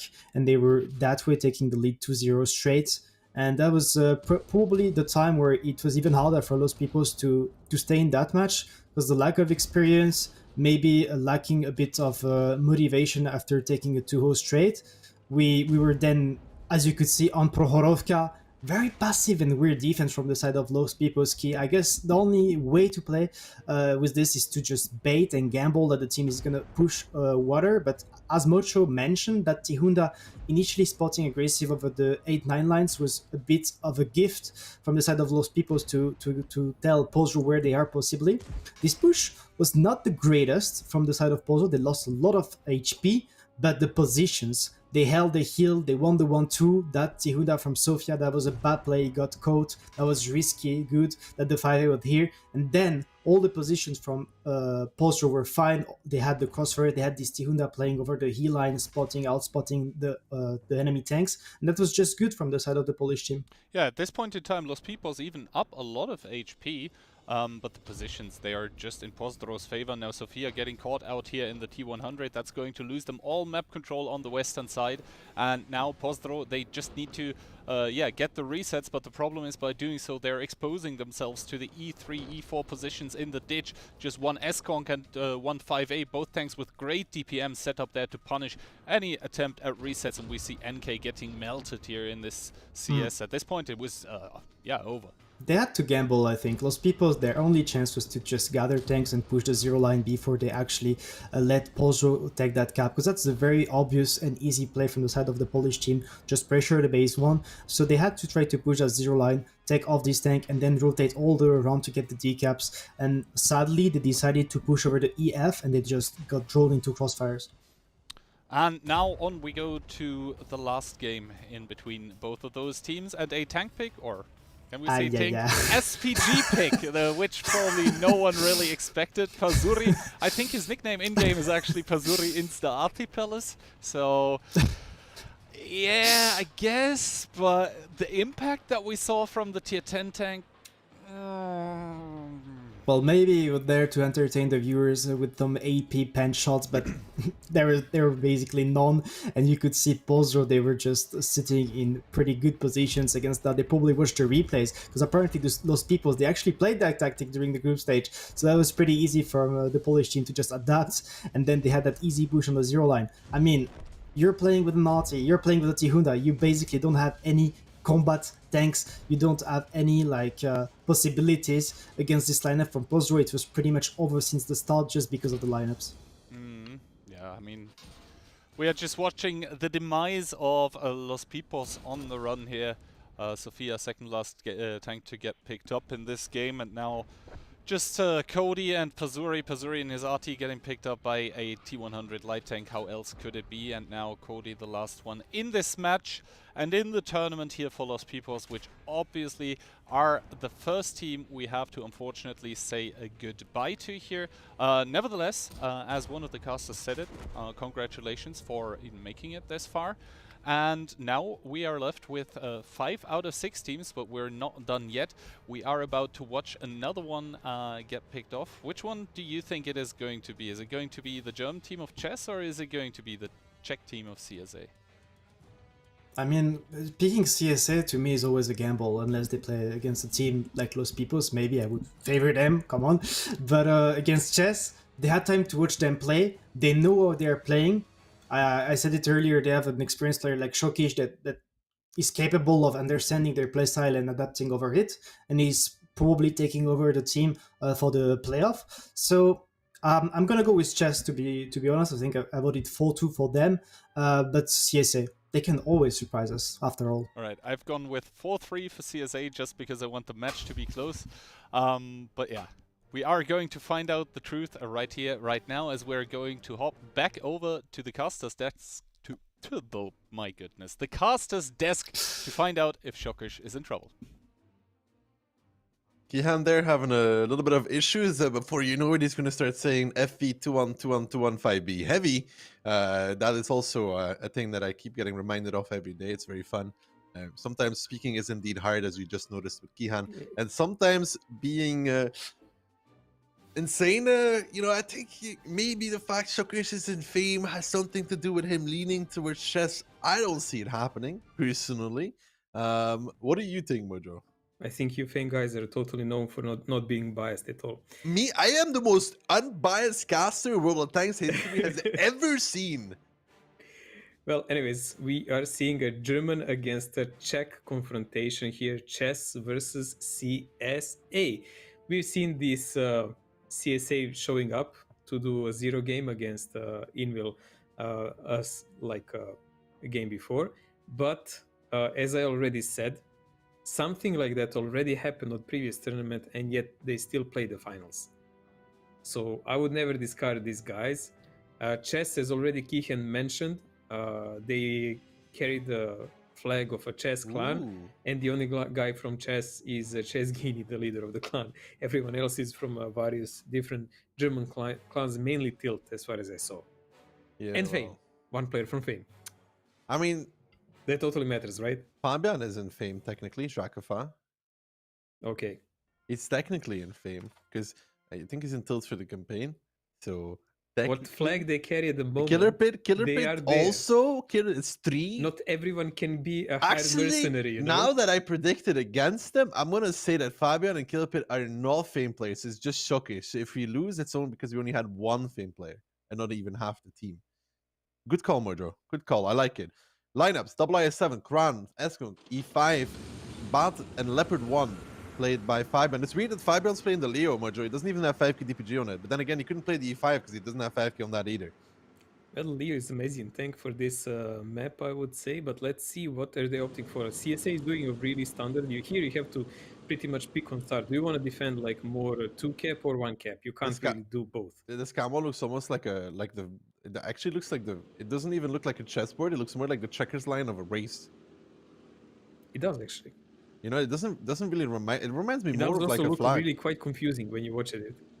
Yeah, it has that kind of mesmerizing but look at effect. the 0 line push though, coming out straight by the boys from CSA. Not even spotted early. Usually people use like a CS or a BAT to spot this early. Xavi is the only one spotted out. The 0 line will be taken by CSA, and that leaves this Eskunk of Lemmy in some trouble, actually, if you think about it. Well, if Cosmo crosses through, this Kran needs to run away right now.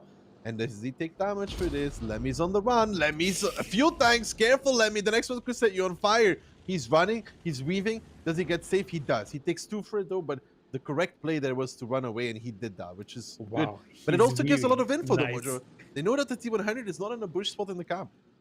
Yeah, I can see that. I mean, this is actually a cheap for how little damage actually chess managed to run away. Usually you lose a tank on this crossing. Yeah, but also like we have Leopard now on this K line, who is trying to see what's going on, but he can never see light come and go. He can never do that, and I don't think he would even see a medium leave. No, he would. If he plays the bush on the right, he will see a CS leaving from K0. That he will, because the distance is too close. He might not see the second CS leaving, the one in H0, but the other one he should. Well, we will see for sure very soon, because I seriously doubt they will push that side at all with CSA. CSA took all the positions they were caring about, actually. And we have kind of a 2-pronged attack from chess. 4 tanks on upper side. Double IS is having some crossfire there, covered by Konk. And Bachat in the back. And we have these 3 guys on the lower side, Leopard, E5, Kran. But to that effect, I don't know. CSA, only thing they have at the moment is a possibility to blind shoot the cap. They can't really spot this Bachat. Shokish is capping. Nice way to utilize Shokish, you know, in the back, sniping. But a nice shot are coming out from Toxic on towards Lukin, and now CSA is in a position where they have to make a move though. And they gotta do it fast, because the cap could always get boosted at some point, but that would be heavy, so that's unlikely. But they have to still do something. And it looks You like can South. still boost it, like even if you sacrifice one heavy in one moment to cover the guy who has like a lot of points in cap. That's not like unheard of.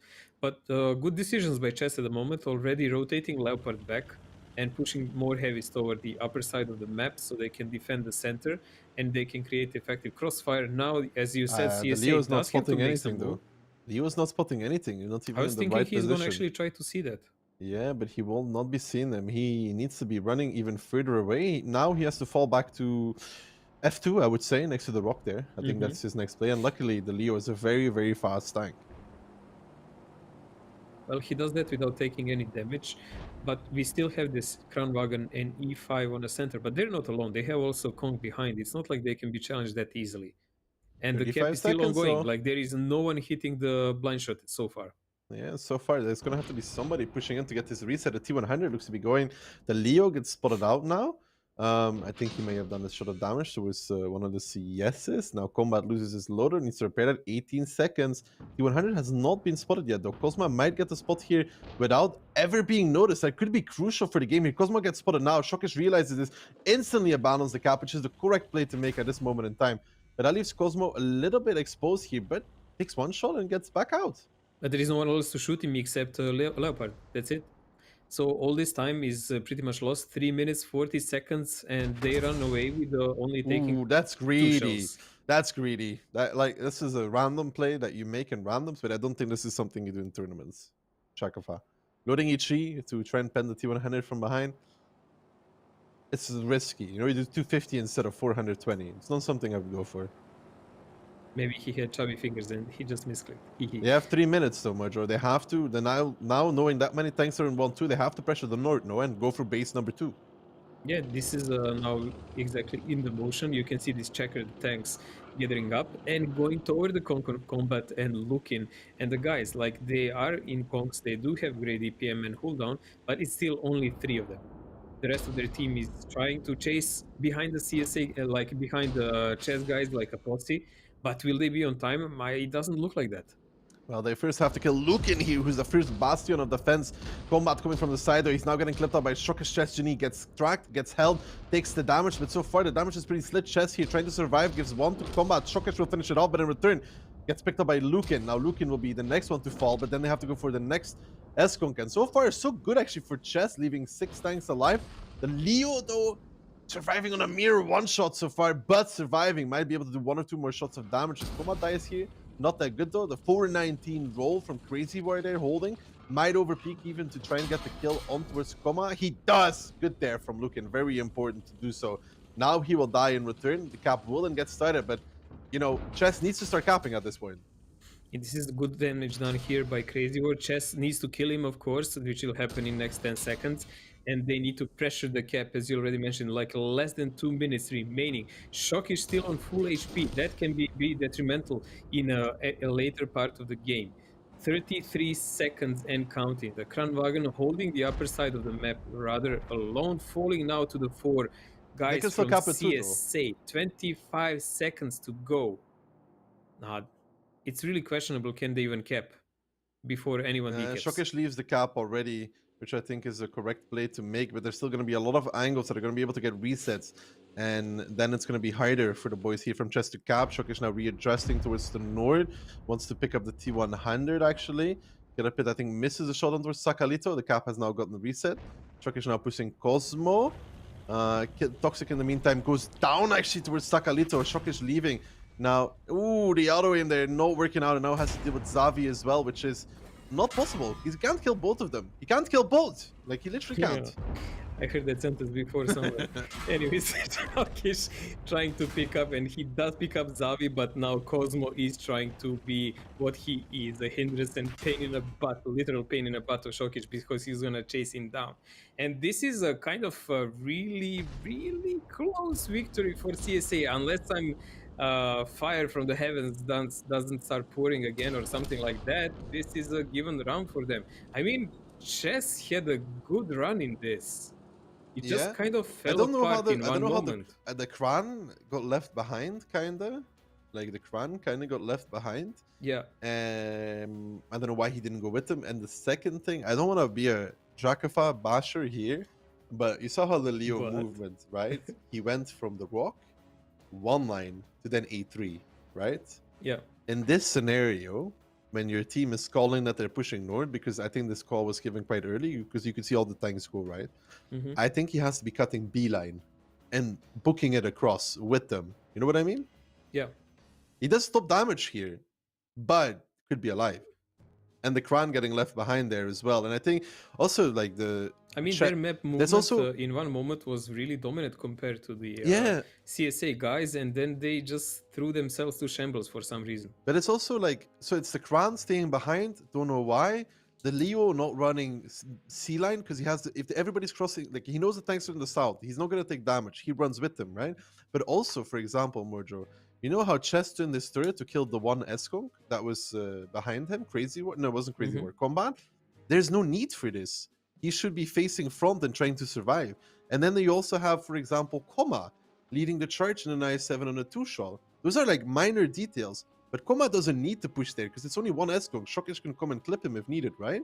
Because you want to spread the damage. So, in my opinion, the Kran could be alive, the Eskong could be alive, the Leo could be alive, and the I7 could be alive, or at least half of them could be Well, alive. even with all of those mistakes, if honestly at least Kran was with them, they would have a really good fighting chance. Did they leave him behind maybe to try to Doesn't make a make sense. crossfire between Leo and him? But Leo was on 200 HP. You should just give it up and Yeah, like, because the Leo- focus your fight. The Leo didn't really make it to A3. That's why he shouldn't stay there. He either keeps going beeline and crosses the rails, and then he takes maybe, damage, but will survive, or he just goes straight C line from the rock because the tanks in south can't hit him, and then he survives again. So I think Chess made dominant moves, Mojo, and CSA held on well, but I think Chess lost it for themselves with the mistakes they made.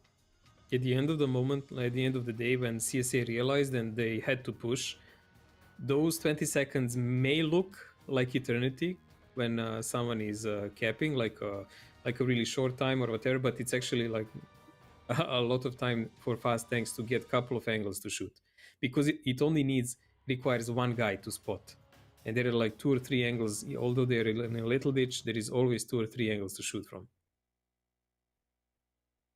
Lineup. So CSA is now attacking 113, I7, 277, double Kong, and double CSs. No bats. Chess. Very, very heavy. Double Crown, double Eskong, VZ, Bat, and an I7. No T100 for them either, which means that they have to control the rails somehow.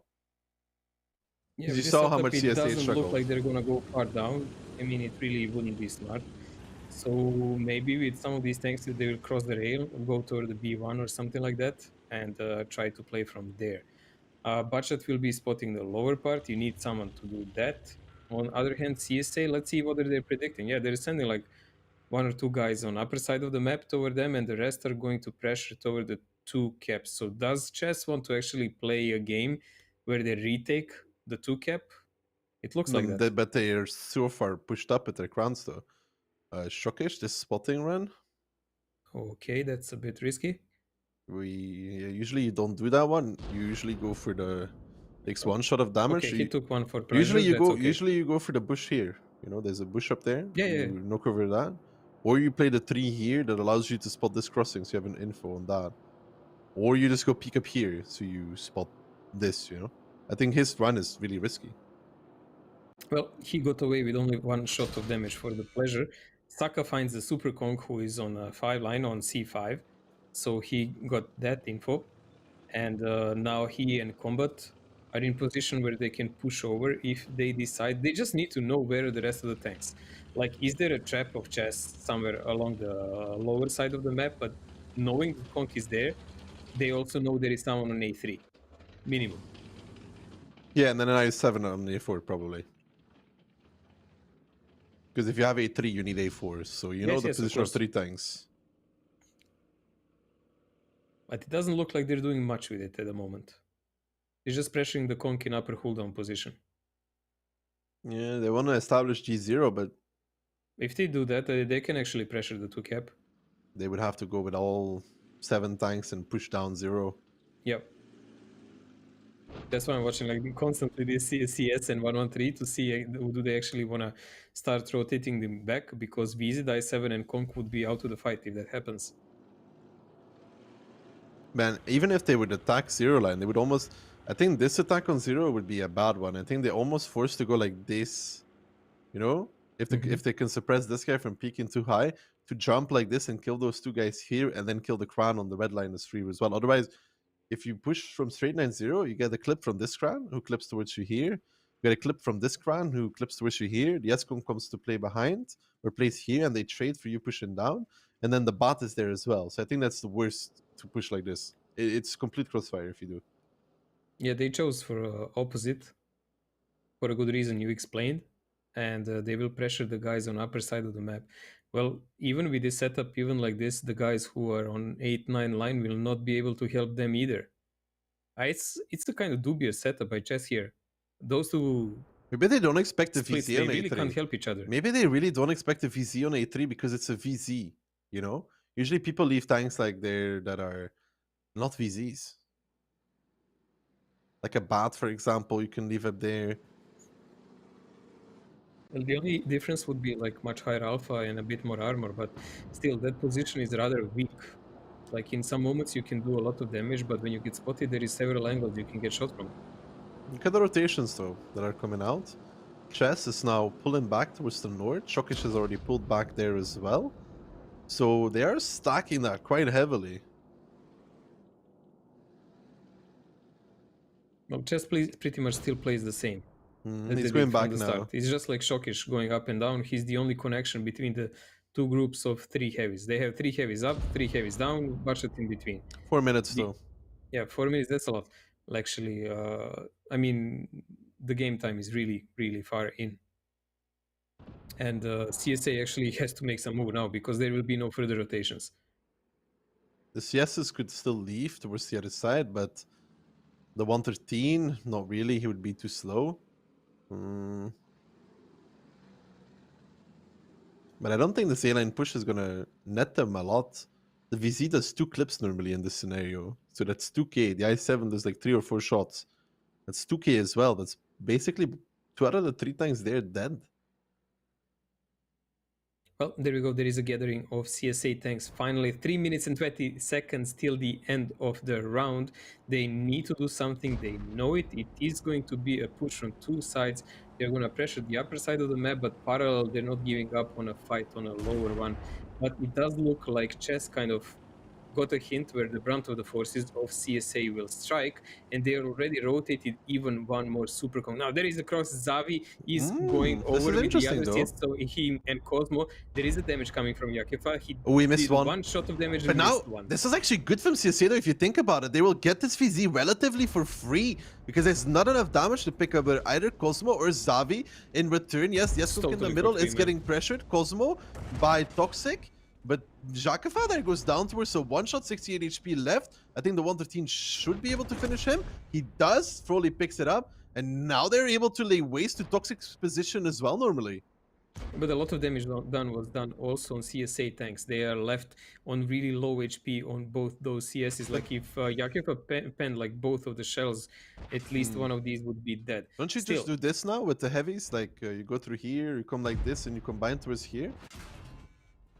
Well, it looks like they're doing that, and Toxic is paying the price now for Yakefa being dead, because he's been shot by CSs he can't even see anymore in the side of the turret. And if he doesn't turn off toward them, then he gets pressured by Crazy War. So it leaves only IS7 who is far ignored, and we can see the conspicuous T1 spectator flying in the air. He's always watching. In return, though, Chess is making a move here by themselves. Killer Pit and Lemmy are pushing on towards Lukin. Shokish is trying to pick up Sakalito by himself, but there is Crossfire coming out. I don't know if he's able to do it. Shokish in the face hug here against Sakalito. Sakalito about to come off reload there. This time not getting set on fire whatsoever. Saka does not go down. The low roll from the crown, and now Killer Pit trying to clip out Lukin, but Lemmy wasting his shots on Sakalito, and now Lukin is like, yo, both these crowns are reloading. Sakalito, let's go get him, dude. Killer Pit's like, Lemmy, why did you betray me? Shockers are going probably preemptively. Both crowns needed to combine onto the position of of that S-Conk of Lukin and actually pick him up. Kolma is still alive, but CSA has base number 2 to cap it through 3 people, and that should be all she wrote. And this is also kind of why I prefer something maybe like a Bat on A2 merger, because the Bat with its 5 shells, he's gonna do 3 or 4 at least, and the VZ didn't even get a second clip off. Frankly, it's questionable would he do 3 or 4 before disappearing, because Bot doesn't have any armor. You saw like even VZ was pretty much decimated. It's CS's in speed mode, you know, Mojo? So you can't rely on them hitting you. So if you can angle just towards the 113, so what do you take then? You take a 113 shot if we're doing your clip. I don't know, I kind of don't like how the chess defended this, mainly because what I said before, they split too much all over the place. 3 guys up, 3 guys down, 1 budget in the mid. I mean, on paper, it looks like you're watching the entire map, but in reality, it makes you are weak against decisive push. They were kind of split. And this is exactly what happened. They were kind of split left, right, and everywhere. And nowhere at the same time. I mean, usually what people do as well is when this move comes out, they don't really have time. Normally, when you see a defense on the rails, they don't really have tanks deep zero line. They're like either ready to repush towards the middle, or defending the rails more heavy, so they can like kill the S-Conk or the heavies on the this position where on this the middle. Conk on mid is kind of dubious. You mean Toxic? Yeah, the chess. But usually what people do is when you play A2 like this or A4, first of all, they play C1. Second of all, even if they don't play C1 and they have A2 and A4, when you get pushed in the north, they usually repush the D line to kill the guys that are playing the middle. So they push onto the S-Conk and kill him. Or they push the 6-7, the heavies that are there to kill them, and repush the Conk. Because then Toxic, when they push north, just drives over into the middle and starts fighting the Conk 1-on-1, gets some help, and then you play off of that. But now when they're so far committed F0, they can't even do this. No, I mean like the defensive Conk that was sniping from the start, you know? Like, I understand he did like 1 or 2 shots in the start of the game, but later, if that side gets pushed, there is no defense in life for that tank. Yeah, that's why usually just like given as a freebie. Then that's why usually when you have that tank there, Mojo, you have to repush the guy in the middle when you get pushed in the north. So you take him and like 2 more and go kill the middle guy, so the Conk can get out of that position, you know, and survive. But when you have 2-3 tanks committed F0, that's not possible, especially when they're crans as well. But even in the end, they could have maybe done something though. Like if Killer Pit and Lemmy combine onto Lukin, right? And they hit their clips. Lukin is dead, normally speaking. He is dead. And Shocker should be killing Saka in return. Well, but, CSA proved us in both games that they're better, let's say, judgment-making team. It doesn't look like in the games they're like overly much powerful than chess, but at the end of the day, they make better decisions in last moments. The CS and move, they always come on top. The CS move with the double CS going A3 was perfect actually for what they needed. It just took them a while to decide what they want to do. I also think, but when they did it, I got a question, great. Mojo. Don't you think that it would have even better for Jakafa just to sit more on the left side of the rock, be safe from the middle, give his clip to the CSs, make sure he hits both, and then just ram himself into one of the CSs so Toxic can kill them from the position he was? If you think about it, because it's the CS. He could literally push one out to get shot from behind because they were kind of in a hold down, you know? There's a little hold down there, but if he rams into it, they are not. I think that's against the basic reflex of 99% players on the server. Trying to run away and trying to survive, but you're always dead there. Anyways, lineups. That's a lot of 277s. 4 for CSA, a Crown, and double CS. Chess, double VZ, double CS. 1 TVP, 1 Bat, 1 Crown. Light, clip heavy. Okay, CSA with a really fast setup, but I wouldn't say that chess is also far behind, but they are really clip heavy, as you say. Immediate push by CSA toward the center, immediate push toward the center by chess. It's gonna be like a big rumble in the jungle, straight on the middle. Straight on the middle is going to be the name of the game for both teams here. You see CSA using a CS to boost Froley in the crown into position. Koma's going to split off towards D3, I guess. And what lineup would you favor for this middle fight, Mojo? The one with the better cooldown, I guess. Yeah. Well, the VZs are gonna have to make some amazing work here. Toxic actually taking the hill is a good move. I like it. Froley wasting one of his shells on that Lemmy. A little bit overstaying his welcome, but luckily enough surviving. He needs to get... surviving might be a big word. Lemmy there may have stayed just a little too long. Does he get behind the rock dog? No, Lemmy, where are you going? Massive mistake there, Too man. long. He stayed too long and he didn't even do anything. I mean, if anyone is wondering why was Lemmy there, he's there to try to clip the guy who is trying to climb the hill, but Xavi never did it, while Toxic, on the other hand, from chest did, because there was no one really aiming at him. The But bat from behind. Lemmy was denied from life and any kind of Look, Madro, possibility to run away. CSA is pushing. They realize Shokish is behind. They're now plowing down the middle. CS Plow is the new nickname. Can they make it work? To fights everywhere. Killer Pit on reload. Chess on reload. Jakifa on reload. All these Clippers are on reload right now. They have nothing to do with the damage anymore. All these single shooters are in different positions. It's Yes is on the hill and CSA says thank you very much, as at no point Chess is able to really burst things down because they're all reloading. Crown reloading, double VZ reloading, and the TVP dead already. Now Shokish comes back into the middle, but CSA says thank you very much for coming towards us, means we don't have to drive towards you anymore. And Shokish now realizes that, yeah, there's 6 of them there, and I am dead, and the round is over.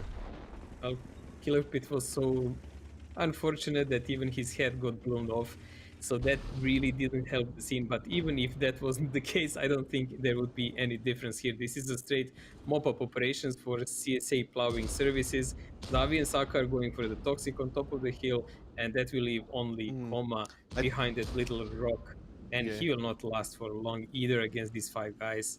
I think Chess lost either way, Mojo, even if the CZP doesn't get yeah, as I said, like better hold down positions when you it's also stalemate. It's also it I should be think on their side. I think they can just bully, like they can cross back to us 1-2 and bully the Crown out of position, then go on the hill themselves, go kill the band. I think they have a lot of openings in that game, what they could have done after, actually.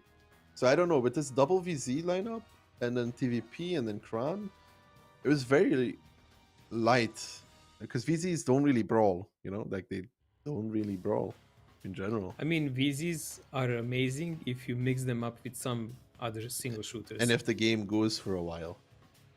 Well, still, even when, like, since they obviously wanted to split off Shokish from the very start on the other side, they needed some stopping power. But it does look like in that plan to make that stopping power in a start, they took a bit too much of the Clippers.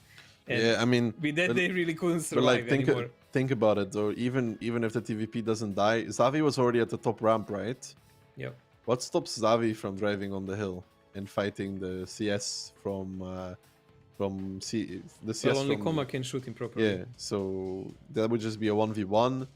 Shokish, they know he's reloading. They could push him as well and kill him. They had so many openings still, but the pushing over the middle was correct as well, and it was the most obvious one, I guess. Because what are they gonna do?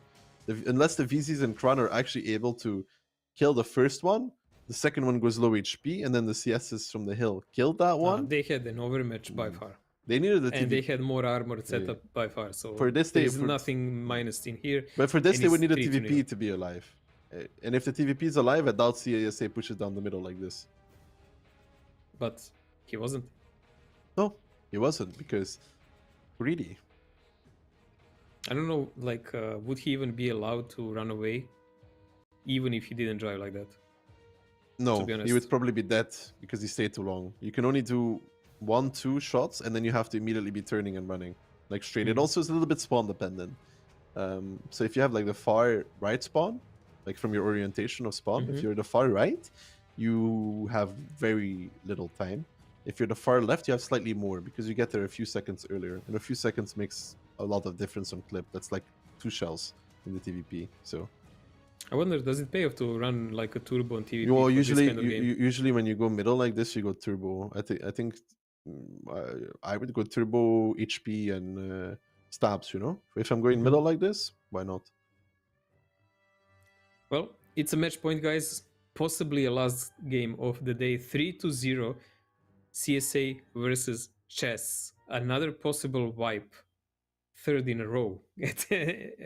Like I didn't expect this. I mean, all of my predicaments didn't come true, of course. Like I flunked them up, pretty much all of them. This one, I prognose that chess should be able to take at least one round, but at the moment they look like in a big disarray. Well, they do, and CSA is now the one with very light setup. 4 CSs, TVP and double 277. Well, from chess you have very heavy double 277, a VZ double crown, and double CS. It's a really, really fast setup played by CSA at the moment. Will they try to take the hill with this? I mean, Oh. they're definitely taking the lower side. Oh, already we can see Saka splitting from the back towards Chess Genie. Saka there is going to have to be in a 1v1, but the good thing about his 277 is when... Ooh, Saka fluffs the shot. He needs to be... at this point, what you need to do is you need to push the CS with your 277 out with tanks He's from taking behind, you so know? much damage and he's not giving any in return. Because he's not pushing the CS out, because the 277 is such a more heavy tank than the... but come on, they're peeking out and taking so much damage. Like, the 277 is so much more heavy that you Chess can Gini just didn't push him. get 2 shells in a row, Yeah, man. yeah. Saka also missed one, though.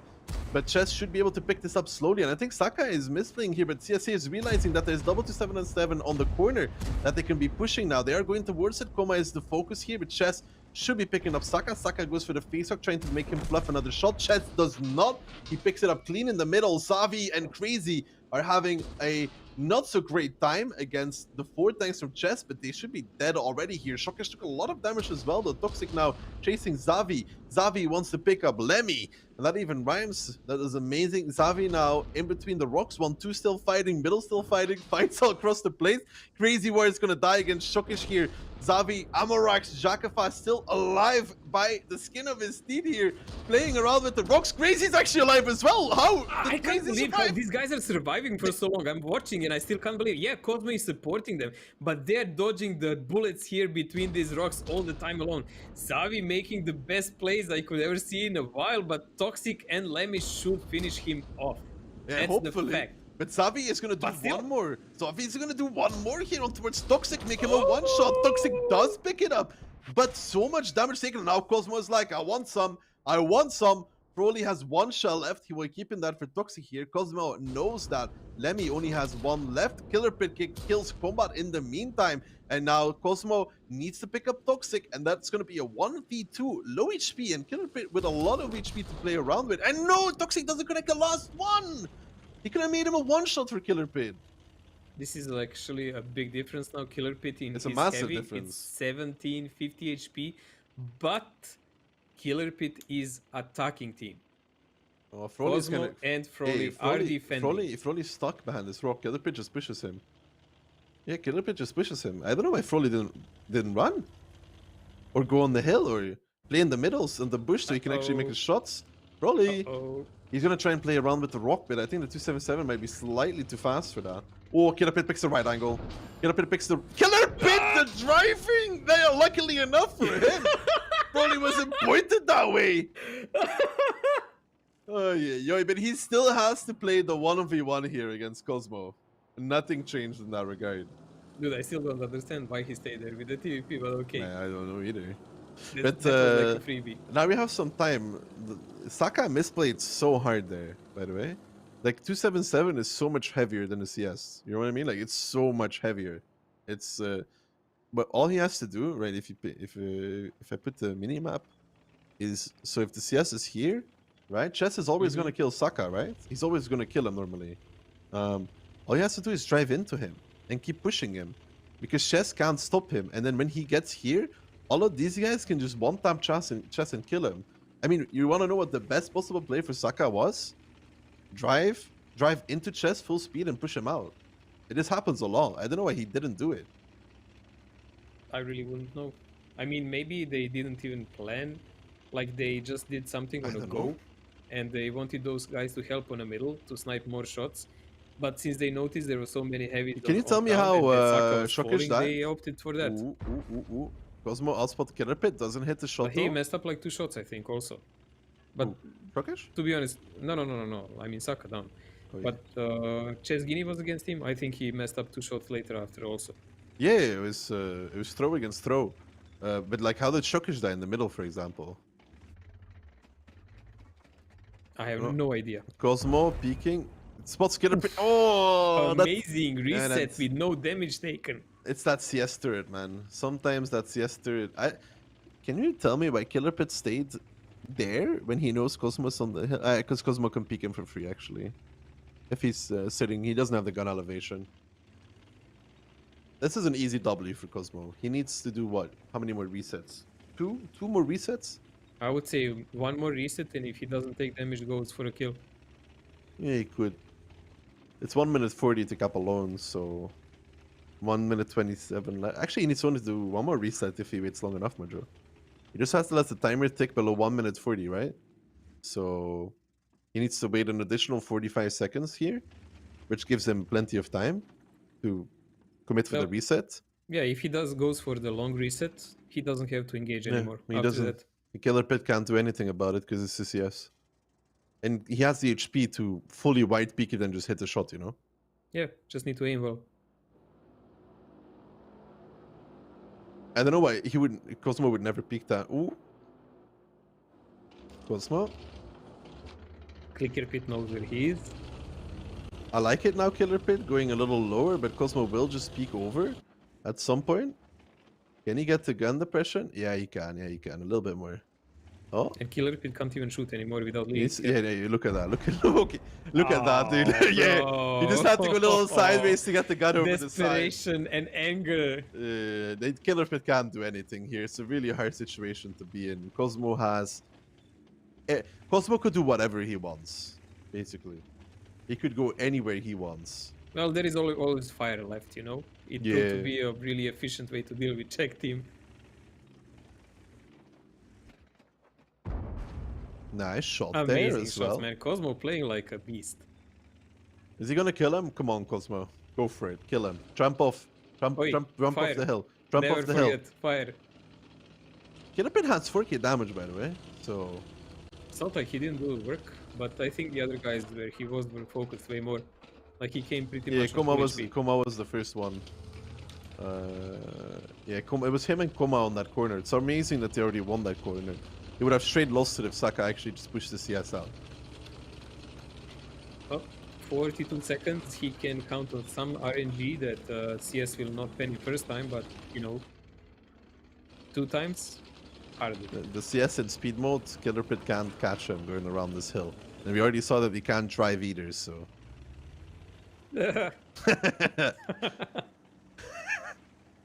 He's probably gonna hit the... It's okay, we know each other for many years. He He's can probably take one gonna- from the team. He's probably gonna hit another rock here, dude. Almost! Killer Pit counting Come on a on. hit in the ass plus fire, but 5 seconds to go. 4 seconds to go. Cosmo doing the run of his life. Cosmo's not even driving full speed, man. Ah. There's no chance for Killer Pit to win that one. Cosmo there coming in clutch. To be fair though, Froley always had to run there as well. There's no reason why Froley couldn't. This was a fun game to watch, man. Seriously. Yeah, It was a everybody. lot of fun. It was so chaotic. It was Mistakes so many fights, everywhere. 1 versus 1 and stuff like that, and it's all over the place. It's fun in chaos. I like that. Damage wise, Killer Pit, strong, Chakafa. You're really hard on Jakefa today, man. But am I unjustifiedly hard? I don't know. Maybe he has like worse internet than you in Belgium sometimes. Who knows? Whoa. He did say he was teleporting. I love Jakafai. He's a homie, okay, but he has to perform as well. There was a lot of questionable Zavi and Crazy Man. I don't know how or what, but Magic. Those Magic. two, I call it magic. it's like that. Seriously. It's like those rocks are their home and they've lived there forever, dude. And they know how to play around them because somehow. No, seriously, I think they they all played literally four won the match. chess I mean, tanks. everyone else exploited it from the CSA after, but those two kiting like four guys from and then Shokish. CSA. They're I don't know really, how really bottom of the Shokish pack. died there, for example, in his crown because he was there, and I thought, okay, he's gonna kill him now, and then I look again and he's dead, and I'm like, Well, Cosmo was shooting from the side all the time. And then Toxic also, Fluff in the last shot. You may say, oh, it's only one shot, but 900 HP. The CS is 390 alpha, right? If I'm not mistaken. Minus 400. It's 500. If he high rolls a little bit, then Cosmo would be a one shot for Killer Pit. Now, will Killer Pit It's a catch different Cosmo? play. He can't peek as much. Killer Pit hit the shot against the CS when he peeked for one of the resets, right? He hit the shot, but he bounced it. That would have been a completely different scenario as well. Well, that is a lot to be unspoken for, but this match is over 4-0 for CSA, so they will progress in another day, still staying in lower bracket, of course.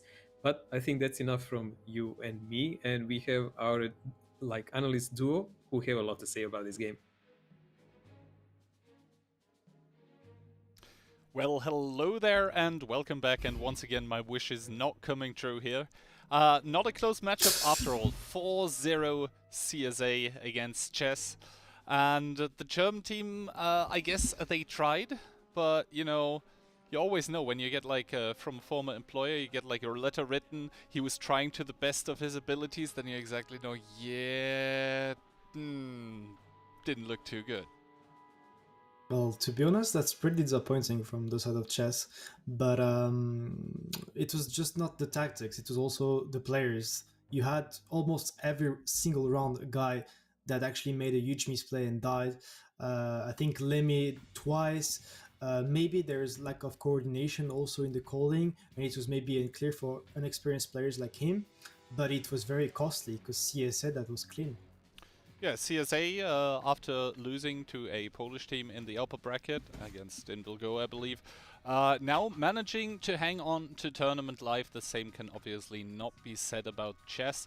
And after day one, we have the following tournament bracket. Match 5 tomorrow is going to be the two winning teams in the upper bracket battling it out. It's going to be Holovnici against Invilgo. And in the lower bracket, the third Invil team, Pozdro, is going to battle it out against CSA. The winner of those is going to play against the loser of the upper bracket final. And then, obviously, we will have the best of 9 grand final, match number 8, waiting as the last match tomorrow. First of all, I would like to have a quick recap of you, though, of the whole day of all 4 matches, and then obviously we haven't talked a lot about the Chess against CSA matchup. We can jump into the replays then. I mean, we'll have the replays for that, yeah. Anyway, about all of those matches, no real surprises there, especially from the side of Holovnici and Invilgo that were dominating and that we expected them to dominate during that tournament. And we're happy to see them facing each other tomorrow. Top 4 teams still in the tournaments. The teams that were from the losers bracket, well, they are gone for now. A bit disappointing from the side of Chess. That could have been the match of the day that was close, but CSA, they were just playing much better than their first match, and they actually took the victory thanks to it. Now that the replays are ready, we can start with the first round. That's actually super risky to take that opening from the side of CSA and push the 0 line straight. You could see that the double CS and the T-Hunda like this, that could be heavily punished from the side of Chess, but the opening was not here for that, so it actually worked. But in return, they actually fully lost and gave up the North. And from the side of Chess, it was good because you could have this cap pressure. They decided to rotate their whole team over the North, the Leo, the E5, and the Crown, with Shokish capping with this bad shot. So good opening from the side of Chess to counter what CSA was doing. But then after these rotations from the T-Hunda, there was time lacking maybe, and the tanks didn't all follow the rest on the North, and that was costly for them. And yeah, I think Jackafa, he could have spotted the field better there with the Leo. He didn't see the T100 until it was too late. Yeah, you can argue about this shop being greedy on the T100 with HE. And then in the end, Chess, they need to do something, so they force collapse onto the eastern tanks that CSA has. The problem is the Leo, it doesn't really make it up to A3, so it bleeds a lot of HP for it. One shot already. Lemmy in the Kranwagen, not sure why he stays there. Just left out in the open. He could contribute to the push here or something, which then would probably mean that Kodma wouldn't die. Just seemed disjointed here. Well, look at this. Crazy War was on his own here, but he still did a lot of damage, and that was just good for his team, because you had this Leo and this Crown that didn't follow the rest of the team, as you said. But next up, Chess was on the defense. This map is considered to be very death-sided, right? So they had to pick that round to get back into that match, But there's something I would like to point out. This is very splitted. I don't like this tactic from the side of chess. This c5 S-conk, it doesn't work if you don't actually contest the rail all the way till c1. Or you would need to have control over the 8-9-0 and actually push off that guy on d4, that S-conk. They didn't do anything. They basically had Jekefa with his VZ55. He made 2 shots, one connecting, one miss, and then he's gone, he's dead. And next up is the S-conk on c5 that is just free to take. And there's no answers from the side of chess, so CSA were just free rolling this, taking their time and picking up tanks. Yeah, and here now in game number 3 we see 2 openings here with both teams committing all but everything to the middle. We see the CS Coma being split off, same for Shockish in the bat chat. But the problem here is for chess that CSA recognized there's a couple games tanks out of the fight. Lemmy here also with a full clip, only one shot connecting, and then he just gets blown up for free.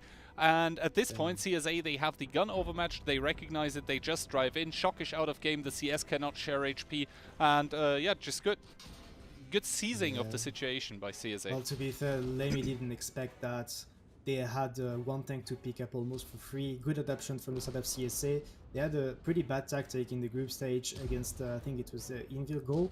They were utilizing a CS on the ramp. They changed it with a Crown that works much better. And yeah, they saw Shockish behind them, overmatch, they're moving forward. They take those VZs out. Those VZs, they are great, they have good burst damage, but when they are on the reload, what are they doing? Not much, right? So CSA just going all on the middle, picking the tanks one by one, and just showing dominance. Indeed, and the opening that chess did, they probably expected some sort of one-line presence by CSA, which just wasn't there. And now CSA here in the last game, I agree with Ducky. Sakalito should have just pushed out Chess Genie. This way he dies for it, but it really didn't matter in the end, because now Killer Pit and Coma drive in, and the TVP from CSA, it arrives just in time to trade one shot of damage for one whole clip onto Coma even. I mean, yes, Saka, he has to utilize that RAM capability with the 277, he has to connect all the shots on that range, but to be honest, it was just a Clown Fiesta on the mid. Look at this, 4 tanks from the side of chess, 2 from the side of CSA, and they actually played it so well with the support from the donut of Cosmo. They actually baited them around those rocks. It took a lot of time to actually kill Crazy Toxic, didn't know if he had to help, if he had to kill him on the ramp. And it was just really well played from the side of CSA. Obviously their opening was not the greatest against what chess did, and chess should probably, if they played better, if they would actually hit more shots, win that game. But CSA, they actually proved to be experienced and having a good team play on that game, and that's how they actually turned it.